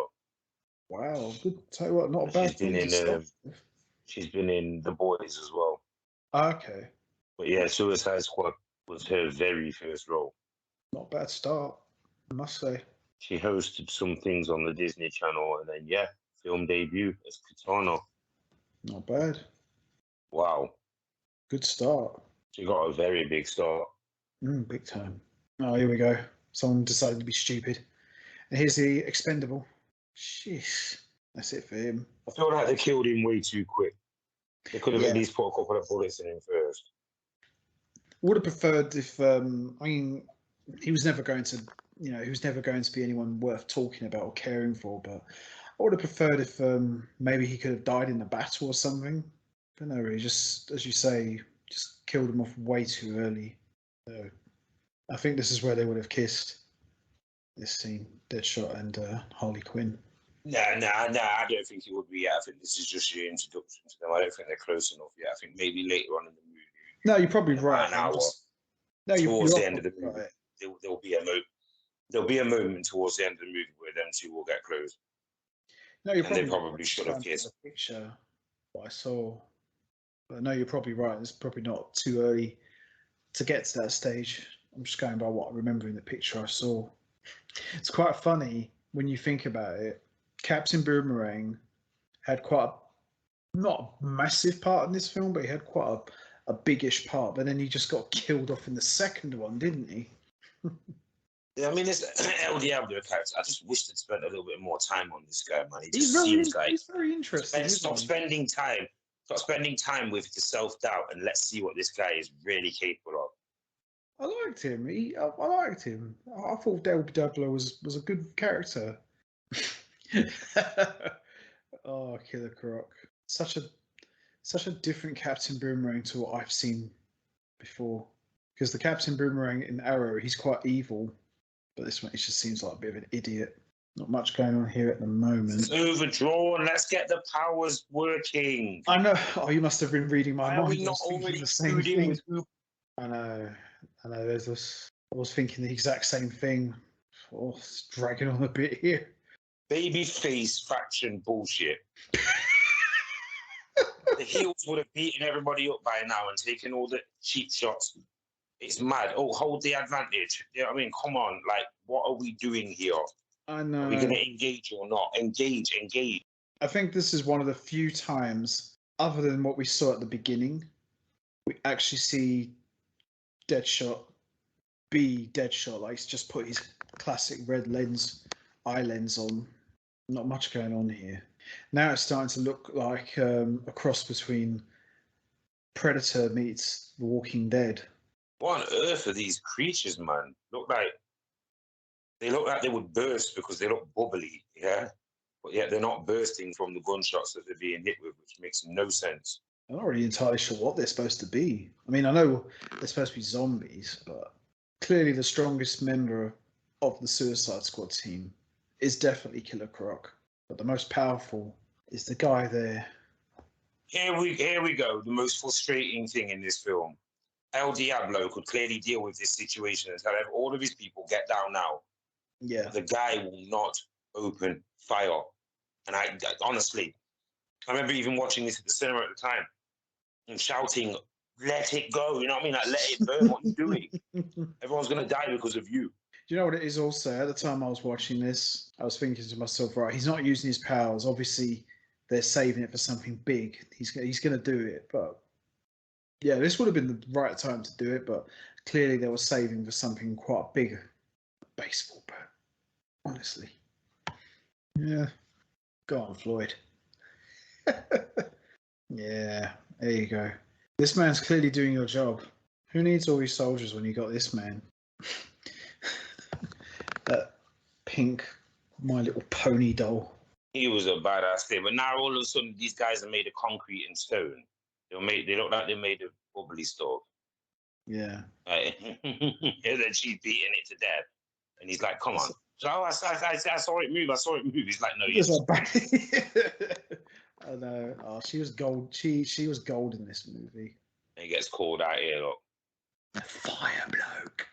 Ooh, it's fire! Like, no, I'd have beat you up for that. This El Diablo, you know, I know he's most of the time when you see him, he's quite very laid, but that look he gave Captain Boomerang, he looked like he really wanted to kill him. Is it just me, or Rick Flagg and Captain Boomerang, they look like they could be cousins? Maybe it's the moustache. Yeah, it's just the facial hair, but could have played it off, couldn't it? He's his annoying Australian cousin. Yeah, that would have been funny. Yeah, that portal, I'm definitely getting a multiverse of madness syndrome here. There's Enchantress. Ah, so that's how she turns then. This clearly looks like something out of Star Trek Next Generation. Harley Quinn being Harley Quinn. Yeah, she's just never really quite with it. It's a great character, but she's just never quite with it. I think Deadshot's trying to figure out how serious that this really is. Yeah. But the thing with Harley Quinn is, to a lot of people, she's just your typical stereotype dumb blonde. But she's actually is a lot more. She's probably like maybe the smartest of the entire team. But she's just so head over heels with the Joker that her intelligence gets looked over. It's Flagg and Floyd. I felt like we could have got a bit of a team up from these two as well. Like maybe if Deadshot had got his own film, he would have needed Rick Flagg in the films. You know what I mean? Like Rick Flagg would have been an unwilling partner to him. I think that. I think I could have got behind that. Definitely, I definitely could have got behind that. I think the chemistry is definitely there. I think that could have easily have worked. As far as that was never really thought about at the time they were doing this. Now, obviously, this being the extended cut of the Suicide Squad movie here, we're getting a flashback here. I'm not sure which one you're up to, but Harley Quinn looks at the motorcycle where she's chasing the Joker in his car. So I'm not really sure where this fits in the timeline, flashback-wise. So I'm not sure if this is before or after Harley got her brain fried. So she just pretty much like steps out into the middle of the road, and she pretty much yells at the Joker saying, "I've done everything you've asked me to do. You know, I've passed all your teachings, everything. Why won't you let me in?" Oh, she looks good. She looks really, really good. And that's where she shoots the lorry driver. Joker's like pretty much explaining that I'm an idea. You can't fix me. And Harley is about to blow Joker's head off, and Joker just laughs and says, "Don't hurt me, I'll be your friend." And Harley questions her, saying, "So you're not even afraid of a gun?" A bit over the top here. Jared Leto is the Joker here. It's not terrible, but clearly they don't know what they were doing with this guy. So now we're pretty much back to the present now with these guys. You see, for me, it would have made more sense if he was older than her, a lot older than her. You know where I'm coming from? Yeah, I mean, yeah, that's true actually, because The Stockholm sort of syndrome, manipulative older guy. It would have made more sense if you ask me. I feel like potentially wasted an opportunity there. This is why Jared Leto's casting was a bit iffy for me, because I feel like they could have gone down. Not just that. Ben Affleck's Batman, he's been around for over 20 years. That makes sense. But the Joker, he just seems far too young, as you say. It just doesn't quite sync up with Batman's age. Way too young. I'd understand if he was like, I don't know, like, not a fan. That's not really what I would say. Like, someone who took over as the Joker, say, for example, like the original Joker died or got his neck snapped after Robin got murdered, and then a new Joker took over, then yeah, I'd buy that. Like, this young guy fancies himself as the next Joker, but he just seems far too young compared to Batman. Ben Affleck's Batman, that is. Mysterious kabuki character. Yeah, okay, whatever. Who, Kitana? Yeah, we still haven't got your background story, have we, love? You know nothing of you. Why were you? Most we got. Why are you so low on souls right now that you feel the need to have joined in this? You know what I mean? The most we got that was said about her was she should have done her something. Husband was assassinated. And then Amanda could control her. Yeah, basically Amanda just took advantage of her vulnerability. But why wasn't she in prison and that? You know what I mean? Why did she just join the team? Oh yeah, by the way, guys, this is a member of the team. Yeah, you've never seen her before, but she's part of the team. Roll with it. Never heard of her, never seen her. She's not Batman, she's not Superman, she's not Aquaman. Well, we don't know who Aquaman are yet, sorry. I apologize. They're not yet in the continuity of the DCEU yet. So we only Diana and Bruce are aware of who Aquaman and Flash and Cyborg are. Yeah. Why are they not aware of who all these characters are? Why are we looking for powered people, powered individuals? Why are we building a special powered individuals team if we already have all the people here? Exactly. Not just that, a Batman that's been around for over 20 years, I expect him to know who everyone is. As he should have as well. As he should, exactly. He should know who everyone is. He should have his great big file in his Batcave. He should know who everyone is. Typical Harley Quinn, doing her own thing. So she's getting ready to escape. So here's another thing as well that they could have done for this movie. They should have had Harley Quinn have to be forced to choose between the Joker and her new family, the Suicide Squad. I think that would have been quite an interesting story. Like we go back to, we always say the same thing with these DC movies. Whose side are they on? I think that would have been quite an interesting thing to do with Harley Quinn. Yeah. Because you can clearly see she's still smitten over the Joker, and no one in the team trusts her. So you could have done that. I mean, what's weird here is they're still under the guise of Amanda. They clearly don't give a shit what she's saying. No. Oh, no, clearly not. There we go. Oh, brilliant. Really and truly, just watching this, apart from obviously Flagg, Deadshot, and Killer Croc, none of the other members do much, do they? No. They don't, not really. Oh, Kitana's doing something, okay. Captain Boomerang, he's about as useful as a wet mop. Yeah, they're not. I don't like him or Kitana. I think I probably don't like Kitana even less. She just serves no purpose. I don't get why she's on the team. Yeah, I don't know why. I mean, I understand they needed someone with a bit of power to Yeah. watch over the team. Then just give Rick Flag some power, like abilities or whatever. Funny you say that. In the episode Task Force X in the Justice League Unlimited cartoon, Rick Flag's supposed to have super strength. I mean, he doesn't have powers in that traditional sense, but he's supposed to be quite quick and very strong for his size. He's supposed to be Yeah, like, let's not give him the important character any power. no. Let's give Amanda Waller, the person who doesn't do shit, doesn't help out the team at all, doesn't care about anyone. Oh, here we go. This is the moment we've been waiting for. Come on, wake up! Do it! Set it up! Set it up! Here we go. Look, let me just destroy the whole thing. This guy is senseless amount of power.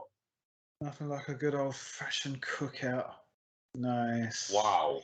Wow. Ooh. He's something special. He is, mate. See, Deadshot there. So I was just trying to push you in the right way, homie. And Diablo's just giving that look like, don't ever ask me to do that again. That was brilliant. Dangerous cat, man. He's a dangerous cat. Yeah. It's always the quiet ones. Remember that. He's petrified of his own power, isn't he? Yeah. That's why I think, like you said before, that's a character who's worth exploring more.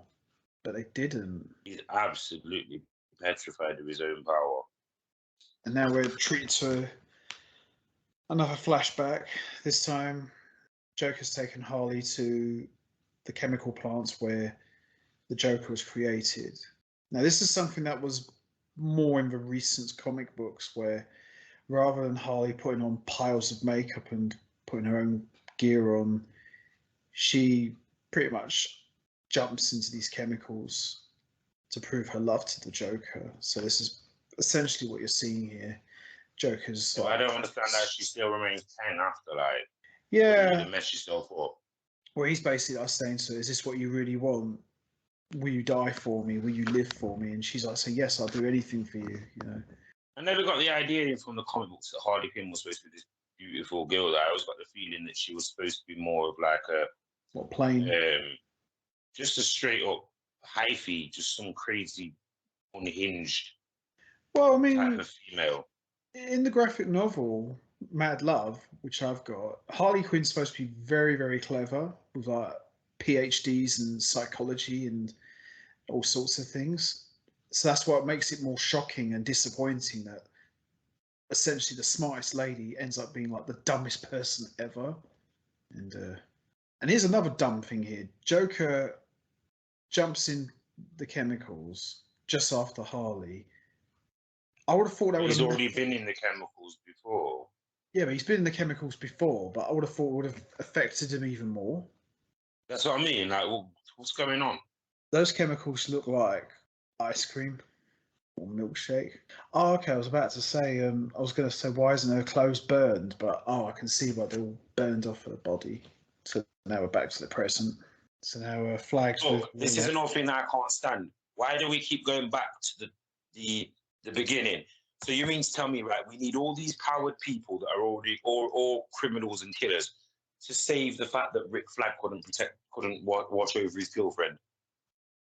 I know. So you're bold. So you wanted these to be a suicide squad, but then you actually cause the balls up that then makes them have to be the suicide squad.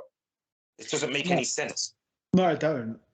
And it makes me not like Rick Flag or June Moore or Amanda Waller, because they just seem like their characters. Well, you don't know what you're doing.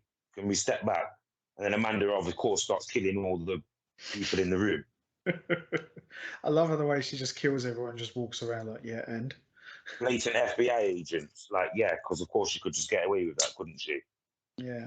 I always remembered some of the Suicide Squad comics I read, even in the Justice League animated series. Deadshot and Rick Flag were like essentially Amanda Waller's two main men. More so Rick Flag, of course, but I always remember that the Suicide Squad team was built around Deadshot as the master strategist. But I don't really get that in this movie. Yeah, Seamus. Sorry, Captain Boomerang. See, again, what is Kitana's role in this team? Yeah, I don't like this. So she can hold up that mobile phone in front of the whole of the team, but Deadshot's not quick enough to throw something that will knock that phone out of her hand.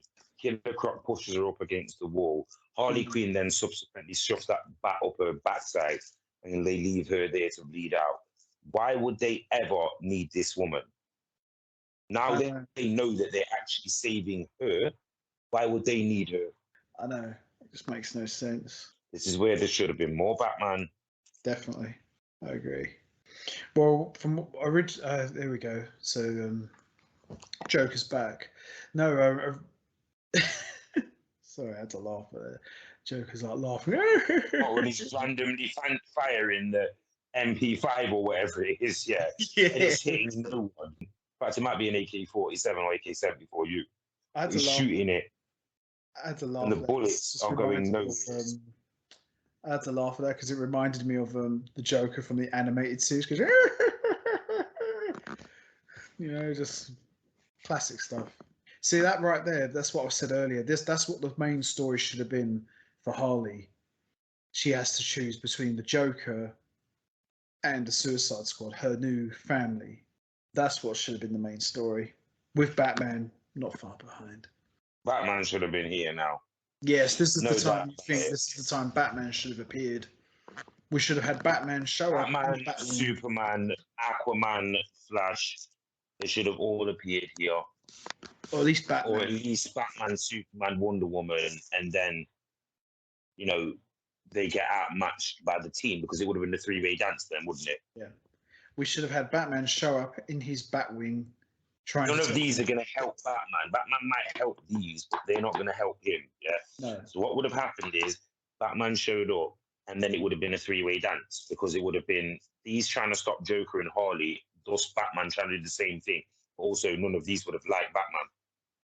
No. So Deadshot, air quote, shot Harley. He done that on purpose, obviously. I missed. Why would he have been trying to take her out with an automatic weapon? Why he's got it in single fire mode? I know.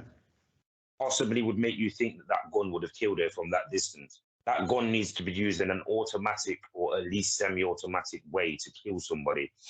It would take at least 3 bullets from that distance to have even wounded her. Now, this scene here, we see Harley Quinn's got on board the helicopter with the Joker. Now, I read that this original scene was supposed to be Joker being abusive and said, "Oh, so you chose them over me?"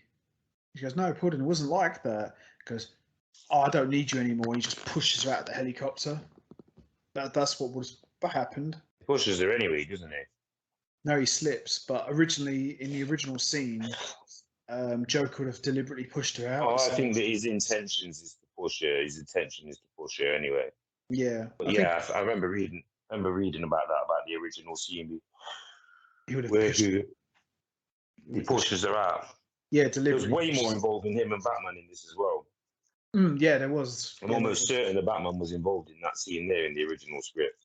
Well, they said that they're supposed to. Him and Batman are supposed to be fighting on top of the Suicide Squad, as in that the Suicide Squad's still supposed to have their task, but while their task is going on, almost like in the background, Batman's supposed to be fighting against Joker. That was the original idea for this movie. Yeah.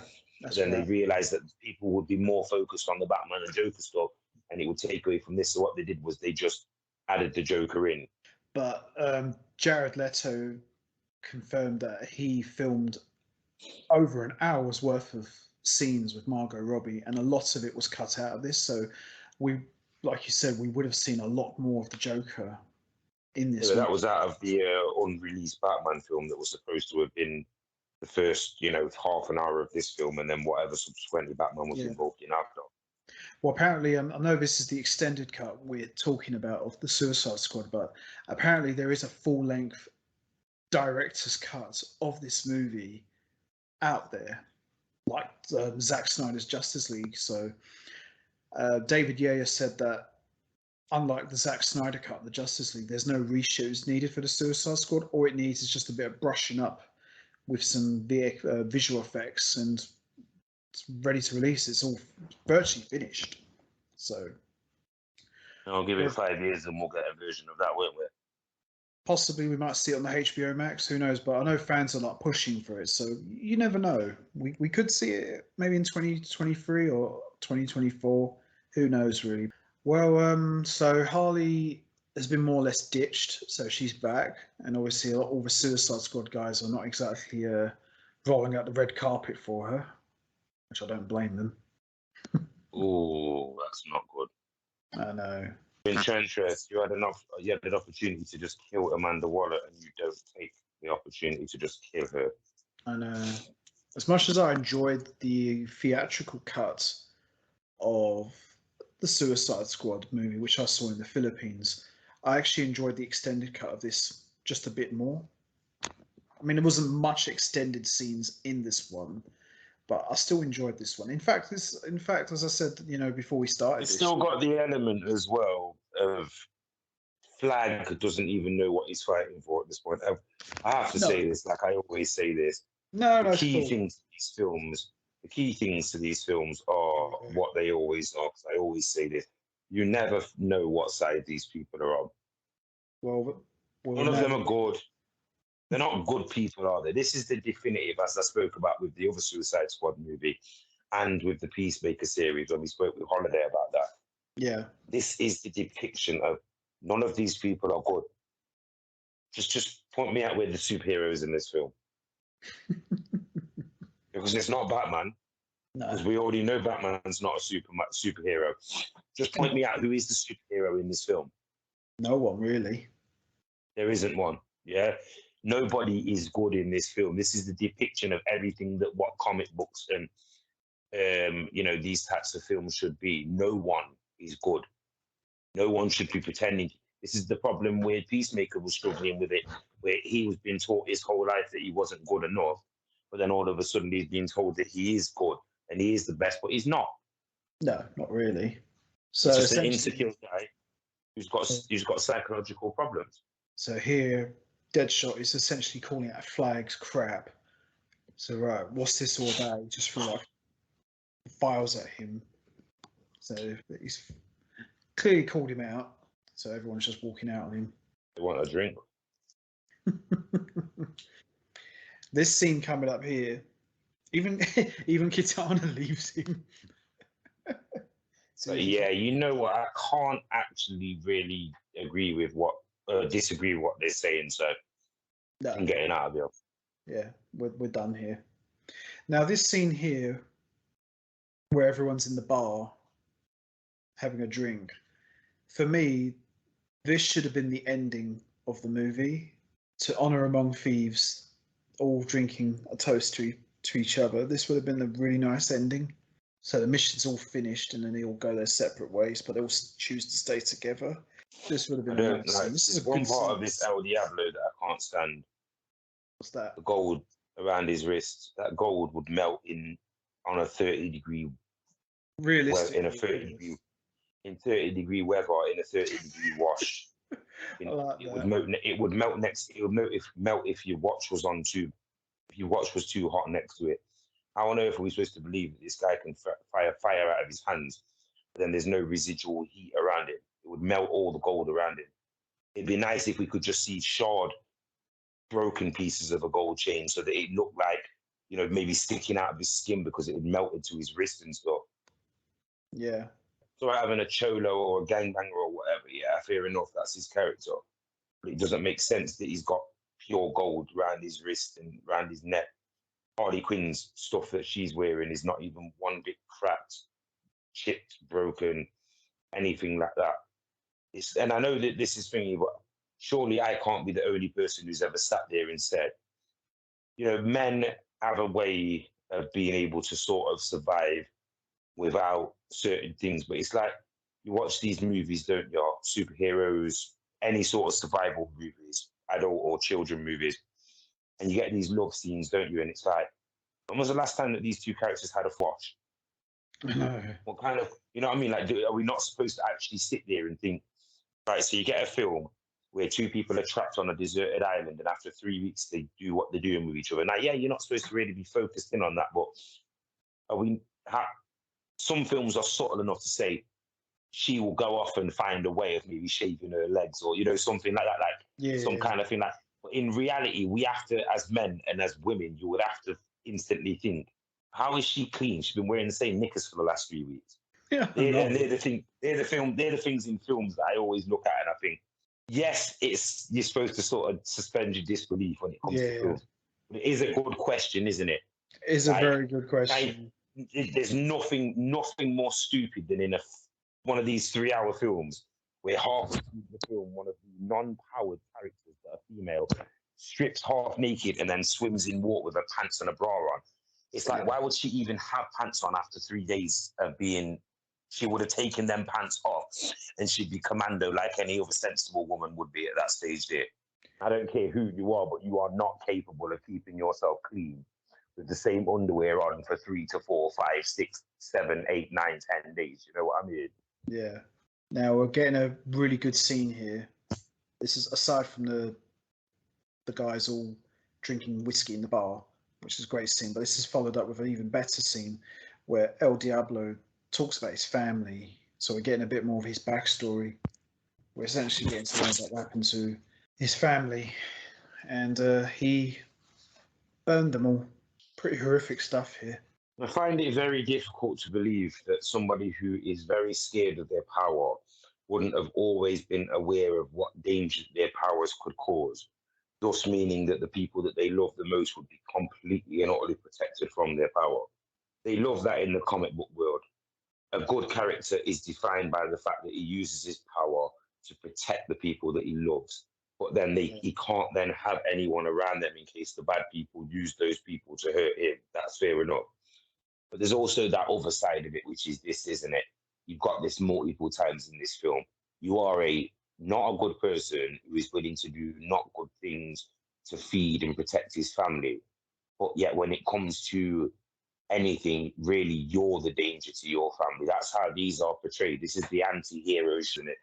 They're portrayed as they're the danger rather than being portrayed like a Batman where you're not a good person, but you still just do everything that you do to protect the people that you love. And also because of the fear of losing the people that you love, which is a bit of a double-edged sword for someone like Batman, if you look at it from that way. It is. No, you're absolutely right. You know, I love to delve into the psychological side of these characters. There's nothing wrong with that. Although, you know, with the writing of these characters, because there's been 80-odd years, 100 years nearly of Batman and stuff like that, you have to also delve into the mind of the people that are writing these stories. Do you know where I'm coming from? No, definitely, absolutely. Totally. Pretty sure me and you could sit down, and you know, maybe in a year or a couple of years' time, when we've exuberated all of our options, maybe me and you can sit down and just discuss not just what the actual DC, you know, especially the Justice League movie, what that could have been. We could actually, scene for scene, sort of say, right, well, where are we going to start here? We already know what we've got at the start of the film. How would we have done this? And we could even be completely separate. Then we could do one together as well, where we agree, you know, this is the best way to go. Because if we take your idea and mix it with my idea, I'm sure that there's somewhere we can meet in the middle and we get a decent. Yeah, totally. You know what I mean? Like why can me and you? This is the thing I don't understand. Why can me and you not sit? Which we obviously can if we wanted to, but why are we not taken seriously? Why are people that are like us, these guys like Emergency Awesome that have got millions of subscribers that have watched every Marvel and DC film, probably to a nauseous degree, yeah? Why are they not capable of sitting down and being taken seriously in Hollywood and in thingy? Surely they you know, like in the wrestling world, why are these people overlooked just because we didn't come from the wrestling business? Well, that's nonsense. Yeah, exactly. I understand it with sport because you have to have a knowledge of the actual sport. But acting is acting, isn't it? You need somebody who can actually act. Yeah. That's their job. Do your job. You know what I mean? Do it properly. You could honestly, I'm sorry, but you can't tell me that you couldn't have cast 10 people in these roles that are just good television actors and you wouldn't have got the same results regardless of who you had in the film. No, absolutely. We just got lucky that we got Margot Robbie and Will Smith and people like that in this film, because the rest of the people, who knows who they are? Not really. No, they don't really stand out. What is your opinion on that? Do you feel like they should have just gone all in and had a star-studded cast? Everybody was someone, or like Avengers Assemble sort of thing? Or do you think they should have done it Avengers Assemble style and built these characters first, then give us a movie like this? I think it would have made more sense to establish these guys first before putting the Suicide Squad together. Like, you know, Harley Quinn, Deadshot, and Killer Croc. We should have seen them established. You know, having These could have been, honestly, I know they would never have done this. But this could have just been a series of like half-an-hour episodes where they showed us all the characters. And then in the next like 5 episodes, we got the story that develops. It could have been like a 12 episode series of half-an-hour episodes. And I'm pretty sure that we would have been able to have built every single one of these characters for when it came down to the Suicide Squad versus the Justice League. Enchantress has gone rogue. These are actually backing her up because they want release. They believe that she's the only, you know, a little bit like you got in the second film where they believe that this is the only person who can, in Arkham, Assault on Arkham, they think that she's the only person who can take the chip from their head, so they're willing to help her, simple as. Yeah, that's it. This bit here as well, I feel like they just give Croc a purpose here, don't they? Finally, yeah. Also, Rick Flagg's come back and he's essentially given them, well, his own kind of pep talk. Says, look, let's get this done. Let's do it. So basically, after nearly an hour and a half into this movie, we've finally given these guys a purpose. Talking to a dead husband inside of the sword. I know. So really, so as you say, we've finally given Croc, we've given all these guys a purpose now. Surely there was enough of the people's souls being hidden inside of an inanimate objects, even if they do kill or not. Surely there was enough of that. I mean, that scene there, I tell you what, because I remember someone pointing this out before.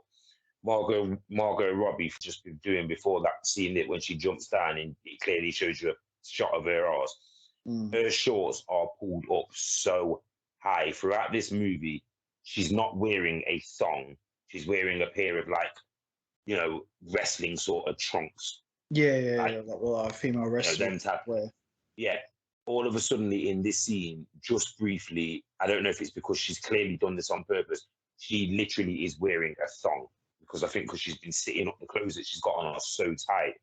I assume this is on probably one of the days where she probably had something to eat the night before and had to put the clothes on the next day and they were quite tight on her. Or she'd been sitting there for a while because she has got the biggest wedgie for the outfit she's clearly wearing.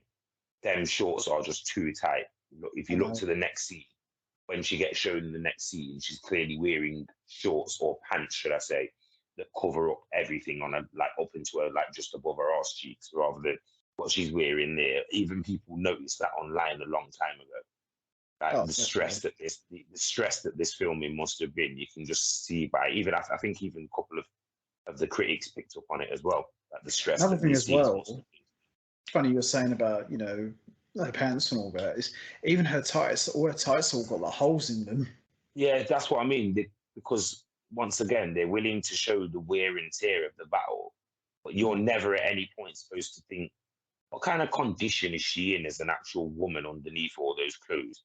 But then they'll throw a woman, and luckily in this film they don't, but they'll throw her into a sex scene halfway through, and it's like, yeah, that kind of shows that they're both dirty and they're both filthy, and this guy's clearly desperate because he's sleeping with a girl that hasn't changed her for the last 3 days. Why she's been killing people, sweating undeniably, crawling through all kinds of nastiness. Another thing as well, El Diablo used his powers earlier. His vest should have been burned to a crisp by now. Yes, exactly my point. I'm not even going to get his trousers. His trousers. I'm not even going to get into the continuity about they always dirty up certain characters. Like Harley Quinn looks like she's been clearly through some kind of fighting and whatever else. But then the rest of the characters just look like they'd walk straight out of, out of the prison right now where they just put the uniform on. Even Deadshot, Deadshot, I would have expected at least to have a black eye because, he's been in a fight. Now, remember what I said earlier on? They're actually showing you what I said earlier on. This is what should have happened in the film. He should have. I'm almost certain this is what was supposed to happen in the film, and they went against it. He was supposed to have shot Batman, killed him, or put him down. Not killed him though. But The take him daughter out could have for a stepped while. in.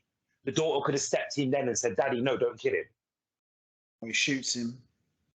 But he just shot him. He'd already shot him. Imagine if Batman swoops down, scares him, startles him. He lets the gun off, so his intention is to shoot him, and he shoots Batman. But Batman's obviously got some way of thinking. Maybe he's got a bulletproof vest on or whatever. Suit's bulletproof or whatever, so he gets stunned by it. Deadshot thinks Batman's dead. Daughter thinks that Batman's dead, and then he starts moving. And he goes to shoot him again, and the daughter says, no, Dad, leave him. That's Batman, yeah? He helps people or whatever. Yeah. You know what I mean? He helps people or whatever, yeah? And then they escape.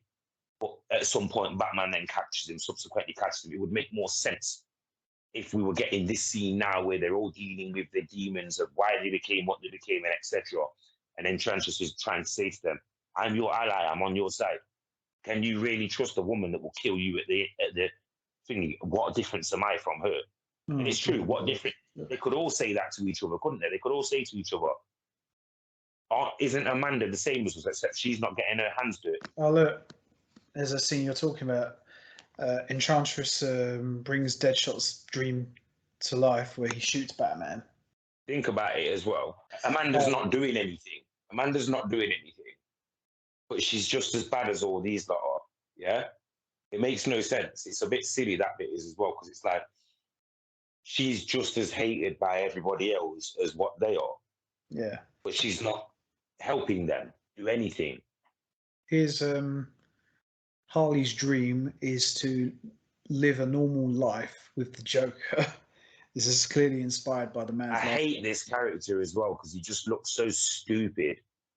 They should have made this character more humanized. What is he supposed to be, and where was he supposed to be from originally? Why were their bodies kept hidden in the jungle? What jungle were they dominating? Maybe we should have got a 10-minute scene of showing exactly what the power of those characters really is. You know what I mean? Yeah, definitely. Harley imagines, or through the Enchantress, living a normal life with a Joker and having kids. Now, this is the only scene we see Jared Leto's Joker as a normal person. I'm sorry, but I know who Jack Nicholson is. And this never made no sense either, that they took over the body of a random character that we didn't even know who the actor was. Yeah. And then they made him one of the main antagonists in the film. Surely this should have been Will Smith. It should have been Will Smith, the bad guy. Yeah. Like, why, if the biggest casted character in the film is Will Smith, yeah, the biggest antagonist in the film has to be Will Smith. I feel like we don't know who this guy. I know that he's obviously, like, think about it. He could be. There you go. El Diablo goes nuclear, or what do they call it? He goes. What's it that Captain Marvel and them go? They go. Get anything. They've got a name for it, haven't they? When a powered character goes into that next level.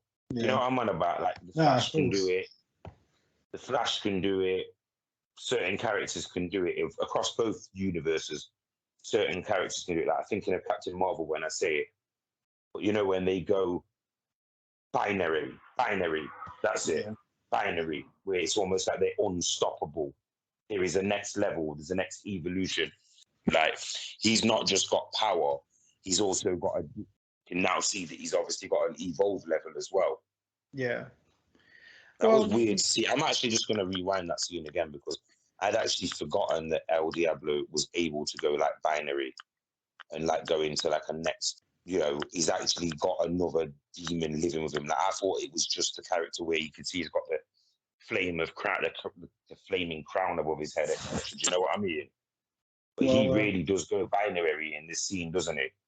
This scene here, after we just got all the creepy dream sequences, here, this is where El Diablo finally goes into full-on boss mode here, and to take on Enchantress's brother, so to speak. So El Diablo did play the biggest part in this after all, if not one of the biggest. He goes binary, look. Yeah. It is a shame, really, because, as you say, he's one of the most interesting characters of the entire movie. Yeah, the Croc's getting dealt with underneath the water. Because it just turns into a bit of a boxing match between two really powerful characters. This It's just a bit to like me, it's a this bit to like me, Mortal Kombat, like 8, 9, 10, and 11, that's what I was when they've about to got say. these It looks like a really computer powerful game. characters. Like they've got these really powerful characters that they've added in over the years. None that I can think of their names right now, but you know what I'm on about. These really powerful, like ancient mythological Mortal Kombat characters that they've added in. But you almost have to know how to use them before you can actually use them correctly. Like they're them characters that are really hard to fight against, but you don't ever want to use them to fight with, if you know where I'm coming from. You may as well just stick to the usual Scorpion, Yeah. etc. Well, I mean, even like this scene where El Diablo's fighting Enchantress's brother, and he's got into like full flaming god mode. You know, as you said earlier, it just looks like a computer game, like a Mortal Kombat. It's like if Shao Kahn versus, I don't know, someone like Shang Tsung or something. It's like two bad guys. You know, two guys you're not really supposed to care about. Right. Before we even speak about anything more, I am utterly. Once again, this is the most confusing part of this film. Did we win? How did we win? Yeah, I know. One of the things that I have always hated, it's not just about DC, they do it in all the films, of course. It's like they've never got, because, of course, most of these storylines were written pre 1999, so pre-millennium, say. Yeah. I feel like the way that they resolved these situations was always stupid, wasn't it? Yeah. Most of them. You know, oh, there it is, look, and then they've won. Like, it's so annoying when it's like that. Like, she starts to go binary now, fair enough, yeah? But I feel like this should have been the start of this. Another major question in this for anybody who's been following along with the DC universe is, why would Batman, we know Superman's obviously been hurt and dead, yeah? Yeah. Why would Batman and Wonder Woman and subsequently any of the characters that are about to come into the DCE see any evidence of what is taking place right now, and they are not immediately here within the next 15 seconds? I know. Well, did they ever come out and explain that? At least in the Marvel universe, they tried to address, where on earth have you been to certain characters? Yes. And why are you only showing up now? Eternals, where have you been? Well, we were told not to get involved. It's an excuse, but I'll accept it because it is actually an excuse. Yes. So you can't sit here and tell me watching this, and all of this is good. Don't get me wrong, this is a good film. Yeah, it's good. But you can't tell me that you are not screaming right now. Hold on a minute. Well, where's Batman then? Yeah, I know.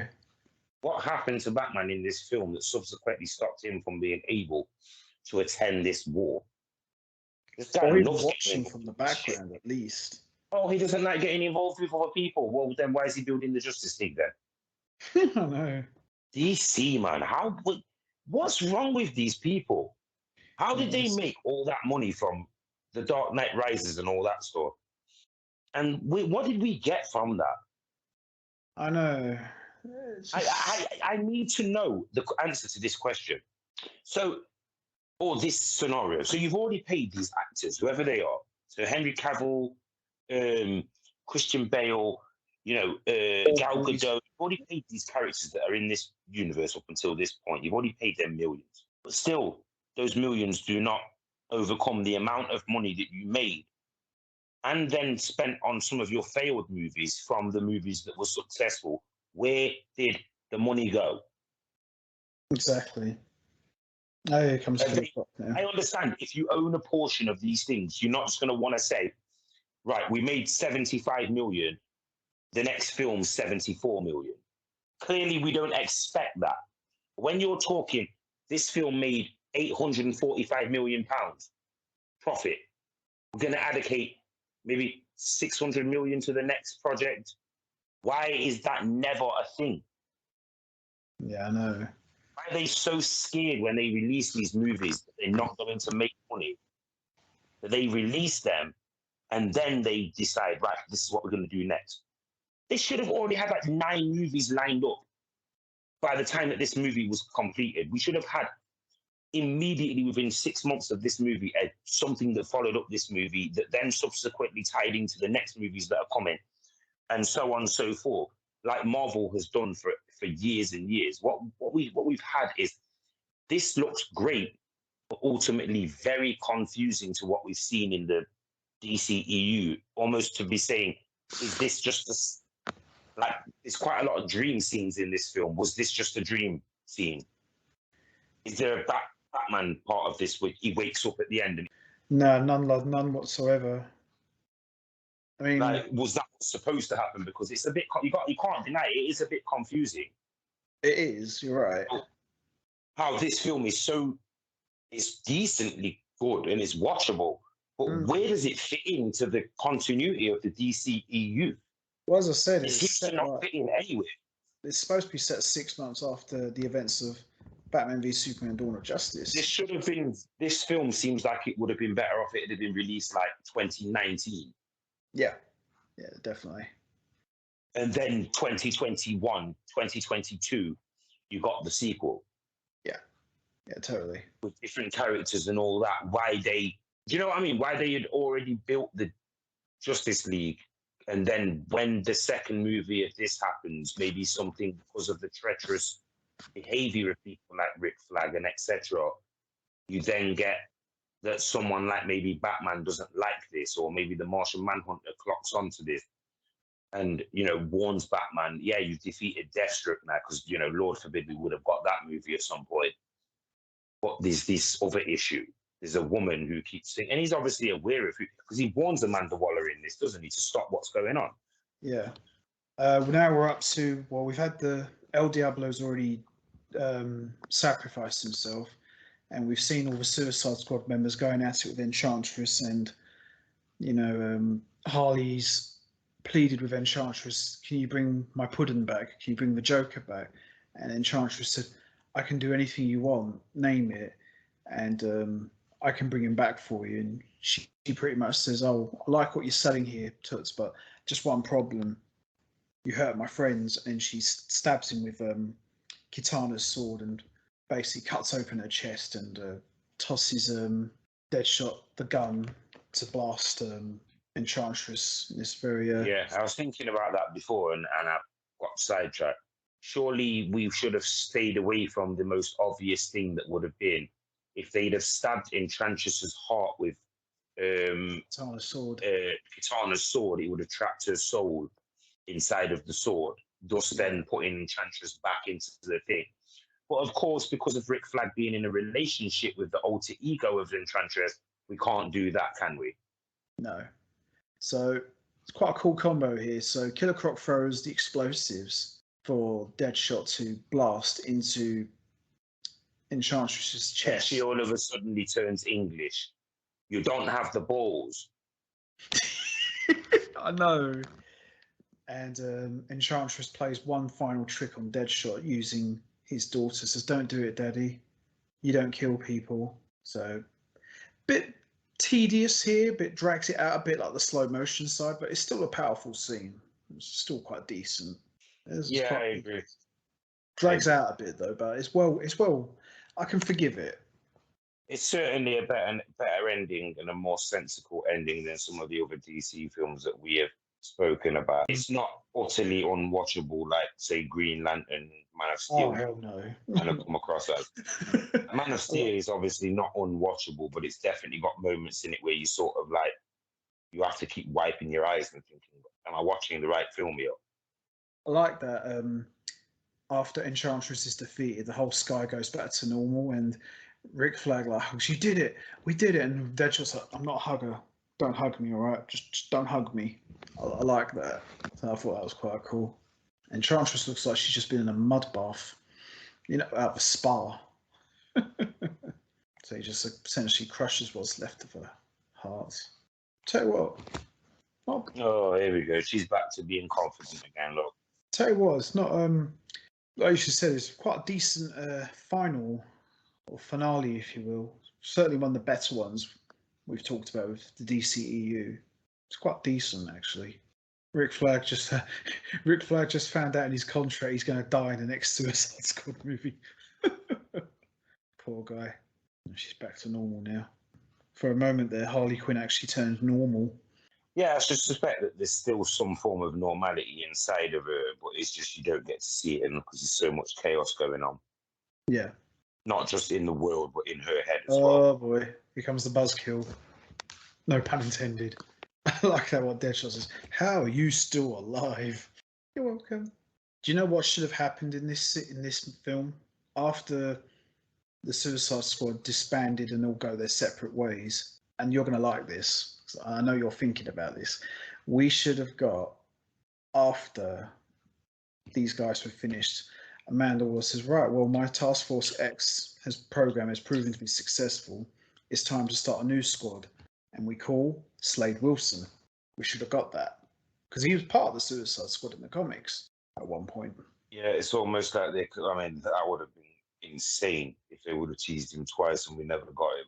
Imagine That would that. have done my head. Imagine that if Amanda Waller calls Slade Wilson and the helicopter lands, you see Deathstroke come out. That would have been epic. I just don't like how they all did all this for basically nothing. Yeah, I know. So we're seeing Deadshot here with his daughter. So it's time to go now.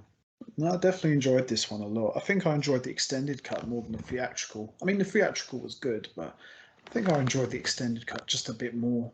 Certainly become one of my favourites over the last few years. So we see Deadshot's being escorted back to Belle Reve. I like how Harley's like reading a 50 Shades kind of book. Oh, and she got her coffee machine, just as she asked. Killer Croc's got his TV, and Boomerang got nothing. Yeah. There's all the letters his daughter wrote. Flagg held them all back. Yeah, that's part of the thing that made me not like Flagg as well in the second movie. Like, oh, for being a bit of a dick. Just the power, taking the piss, prison guard stuff. So we're pretty much coming up to the end now. Or we are virtually at the end now. So see a group of guards breaking Harley out. And it's none other than the Joker, who is alive and well. Seemingly unkillable. Pretty much. He is immortal. Let's go home, darling. Now, yeah, good. We got to see you. Oh, no, in fact, we did get to see you again because we got to see you in the Snyder Cut of the Suicide Squad. Yeah, in a much, much better scene and a much better. You know, Joker, we hardly knew you. Yeah, but he was much better written in the Snyder Cut. So we are now going to get to the after credits. This is for me one of my favorite after credits scenes. It's coming up here. So we see Bruce Wayne meeting with Amanda Waller. I loved this. This was brilliant. Definitely gave me animated movie series vibes. I can offer you protection. So we see Amanda Waller gives Bruce the files on the metahumans. There's Barry Allen. And there's Aquaman. Nice. Who was the first person? That was Enchantress. Why did you need to know about Enchantress if she's dead? I think it was just files. You look tired. You should stop working late. You should shut it down. My friends and I will do it for you. Brilliant. What, your friends that she's just introduced you to, you prat? Oh dear. And that concludes the first Suicide Squad movie. Overall, I actually enjoyed it. Wonderful. Yeah, I did. It's a good film. It was really good. It's a good film. It's much, much, much better than either of the Green Lantern, Man of Steel. It's potentially better than Batman and Superman. I don't know if because of Batman, I don't know if it does. But what they're portraying here, what they're seriously portraying here, and what they're doing here, they couldn't have just followed this format for 6 or 7 movies. They quickly introduced us to the characters. They quickly introduced us to what the situation was. Good, bad, or ugly, they managed to pull this film off here. Why on earth have they not been able to do even 20% of this with the characters that are actually already established in the world of comic books and etc.? I have no idea why. The fact that we've still not been given a Flash movie, but we've been given 10 series of the guy on TV is astonishing to me. Yeah, no, it's quite incredible, really. Surely that leads to TV. TV leads to a movie eventually. You would think so. You'd think that would be the natural step. It's like, okay, he's had about 7 or 8 seasons. Now let's give the guys almost like they were looking at this from a perspective of, well, nobody knows the Flash. How much do we need to know the Flash before we get a Flash movie? I know.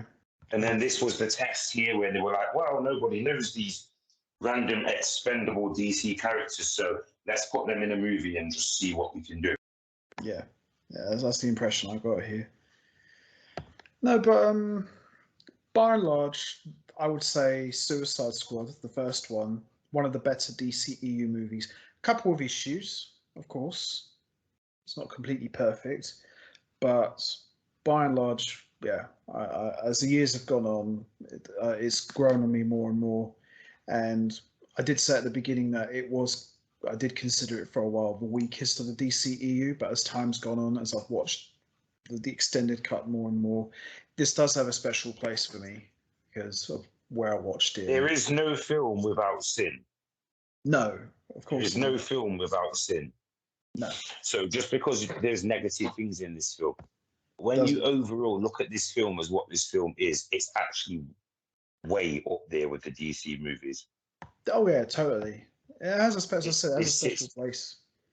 In the DCEU, it's still high up there. But in the whole spectrum of the whole DC universe, in every film that's ever been released by DC, this sits up there with at least Batman Returns and some of the, like Superman 2. This sits up there with the sequels of a lot of the bigger films. Obviously, it's nowhere near the Dark Knight Rises trilogy. That's right up there. It never will be. Especially that's up there at the top. Obviously, when you ranking, because it's eventually I will look at ranking tiers of what these. When I say tiers, I don't mean tears in like crying. I mean tiers in the ranking, that the levels. It's just a strange thing when I think about it, because if I would have watched this when, like, say 2018, when it was coming on TV, 2019, I think it was when it started coming on TV and stuff, I probably would have overlooked this. And like you said, I probably would have looked at this as quite a bad film, even if I did enjoy it when I watched it. It's like, what purpose is it? Look at it as... I think the second film made the franchise bigger. So when you look at the franchise as a whole, this has been quite a successful franchise. Like, can you tell me what other franchise apart from, overall, apart from Batman, who still had a couple of questionable movies in the 90s, and Superman, who obviously clearly has had a couple of questionable films. Yeah. This is probably the next successful, maybe Wonder Woman you could put in there, but then she's had one good and one iffy. These have had 2 decent films at least. Yeah, I mean, we will get to Wonder Woman 84 eventually. I mean, Wonder Woman 84, it's all right. It's not as strong as the first one, I don't think. Wonder Woman's coming up next, I believe, as well. Yeah, that's the next one in line. But, with this film, as I said earlier, as time's gone on, initially I said before that, I'd consider this the weakest. I didn't say it was terrible, but I thought it's all right, but it's the weakest. But as time's gone on, I've learned to appreciate it more, and watching the extended cut quite a few times, it's grown on me more. And obviously with the second film out, the second Suicide Squad film, it's made me go back to the first one again and just thought, you know what, this actually is a lot better than what I remembered. And I like it, I loved it, not because of just who I watched it with at the time, but it's just a very good, enjoyable DC movie, and it's one of the better DCEU movies, I would say. So before we wrap this up, we're going to do our ranking. I'm going to rank this movie. I'm going to give it an honest 5 to 8. Rex, what would you rate this film? I'm going to give this an 8. I think this was really decent compared to what sort of drivel that has been given to us in the DCEU at times. I think this is one of the stronger DC films, like overall. Actually, you know what? The fact that at the time you would never have really have expected this to have got a sequel, and it got a sequel. Yeah. You know what I mean? Like, not only did it get a sequel, it got a sequel with 2 of the characters that nobody wanted to come back. So they obviously must have had, they had some success here. I'm sorry. I mean, Let me just quickly have a look because I was curious earlier on when we were talking about it, what kind of money that this film made. Wait, hold on. Yeah, let me just have a look at what kind of budget this film made. But yeah, I solidly think that this film. I mean, feel free in the comment section below if you feel you can argue with me and tell me why this film is worse than, say, Man of Steel. Feel free, but it's not. No, it's not. I've just watched this whole film in the background as a watch along. If you would have attempted to have got me to have sat down and watched Man of Steel for the second time in less than a week, oh boy, on that week as a watch along, I potentially would not be able to, through my anxiety, bring myself to ever have done this again. no, Because totally. I honestly, that film gives me anxiety because it's just like I know I'm going to be upset. Right, let's make this very, very clear right now. This film made $750 million from $175 million.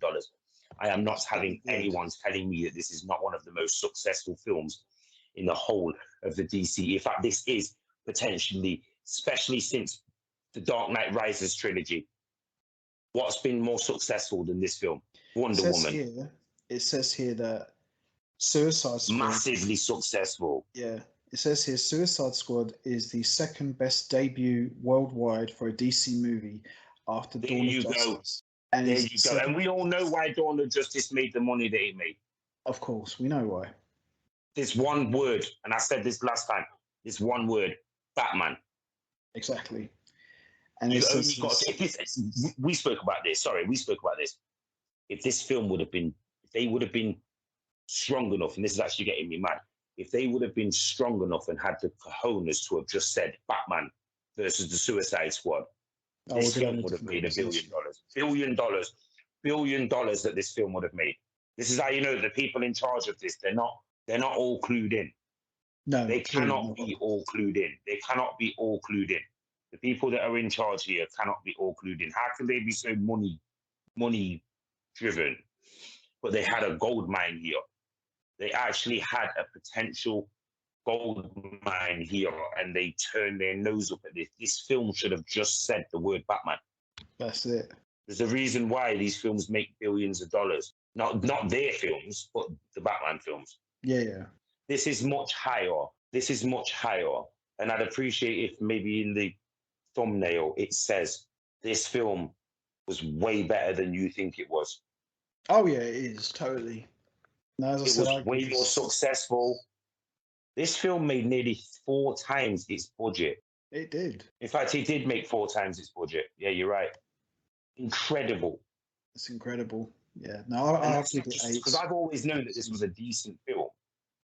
But I am actually stunned that this was actually that successful. Well, as you say, it got a second movie. So they did something right. Well, they spent the money right on the second movie because obviously maybe, you know, they were stunned like I am stunned now. Like, whoa, this really made its budget times like 4. So we're getting a second movie. Yeah, they clearly, that's why they went more kiddified and more toy friendly in the second film. Let's be perfectly honest. That's DC's way of life, isn't it? Yeah. But no, I really thought that this, because we can dissect these things from start to finish. Yeah. But I'm happy to say at the end of it, this is probably one of, if not the best DC movie that has been out that hasn't featured the word Batman or the character Batman headline. And it obviously had Batman in it. Very a lot of people thinking, but I will only allocate half of the budget of this to the name Batman. It's still made double the budget. So if you think about it, if you say half of what it made, let's say $350 million was from Batman's name alone. It still made another $350 million, which was more than its budget. Batman altogether in this movie, he appeared in 4 scenes if you count the dream sequence, 2 speaking. That altogether, that amounts up to what, 10 minutes of screen time. That's pretty good for a Batman. I was only in the film for a total of what, 10 minutes. That's pretty good.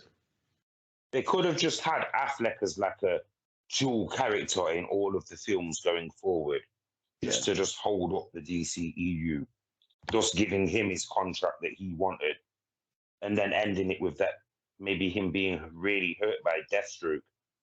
Like honestly, that scene will forever haunt me. They gave us the tease that Deathstroke was coming into the DCEU, and probably still will. Oh, of course it But will. the fact that we never got him in that film with Batman is insane to me. That money was on the table. Money that they turned away, clearly.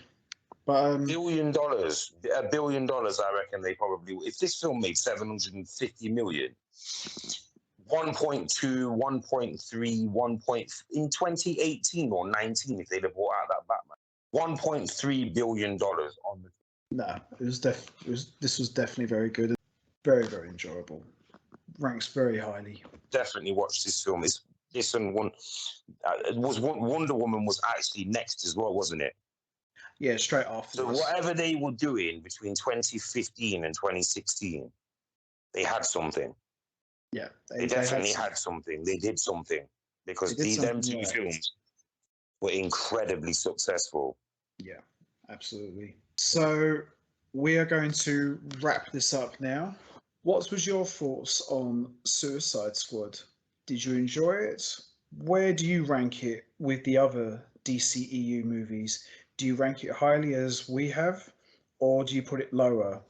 And what was your thoughts on the casting of Harley Quinn, Deadshot, and the Joker? Do you think they were good castings, or do you think you had issues with them? And also, do you think Suicide Squad is a success or a failure? You know what to do, guys. Hit the like button, hit the subscribe button, leave your thoughts and comments down below. Rex, this was an absolute pleasure as always, talking about this really fun and decent DCEU movie. And I look forward to talking about the next one with you. Yeah, many more to come, and it's been an absolute pleasure as per usual. But yeah, hopefully many more to come of the good ones, less of the bad ones. Absolutely. Although we of course still try to entertain everyone. Those negative reviews seem to get quite a lot of views. You know what I mean? Like people seem to actually agree with a lot of the things that we say. Yeah. So until next time, take care, everybody, and stay safe. And once again, as always, much appreciated. Thanks for listening. And Rex, pleasure as always. Peace out, guys. Take care. Bye for now, everyone.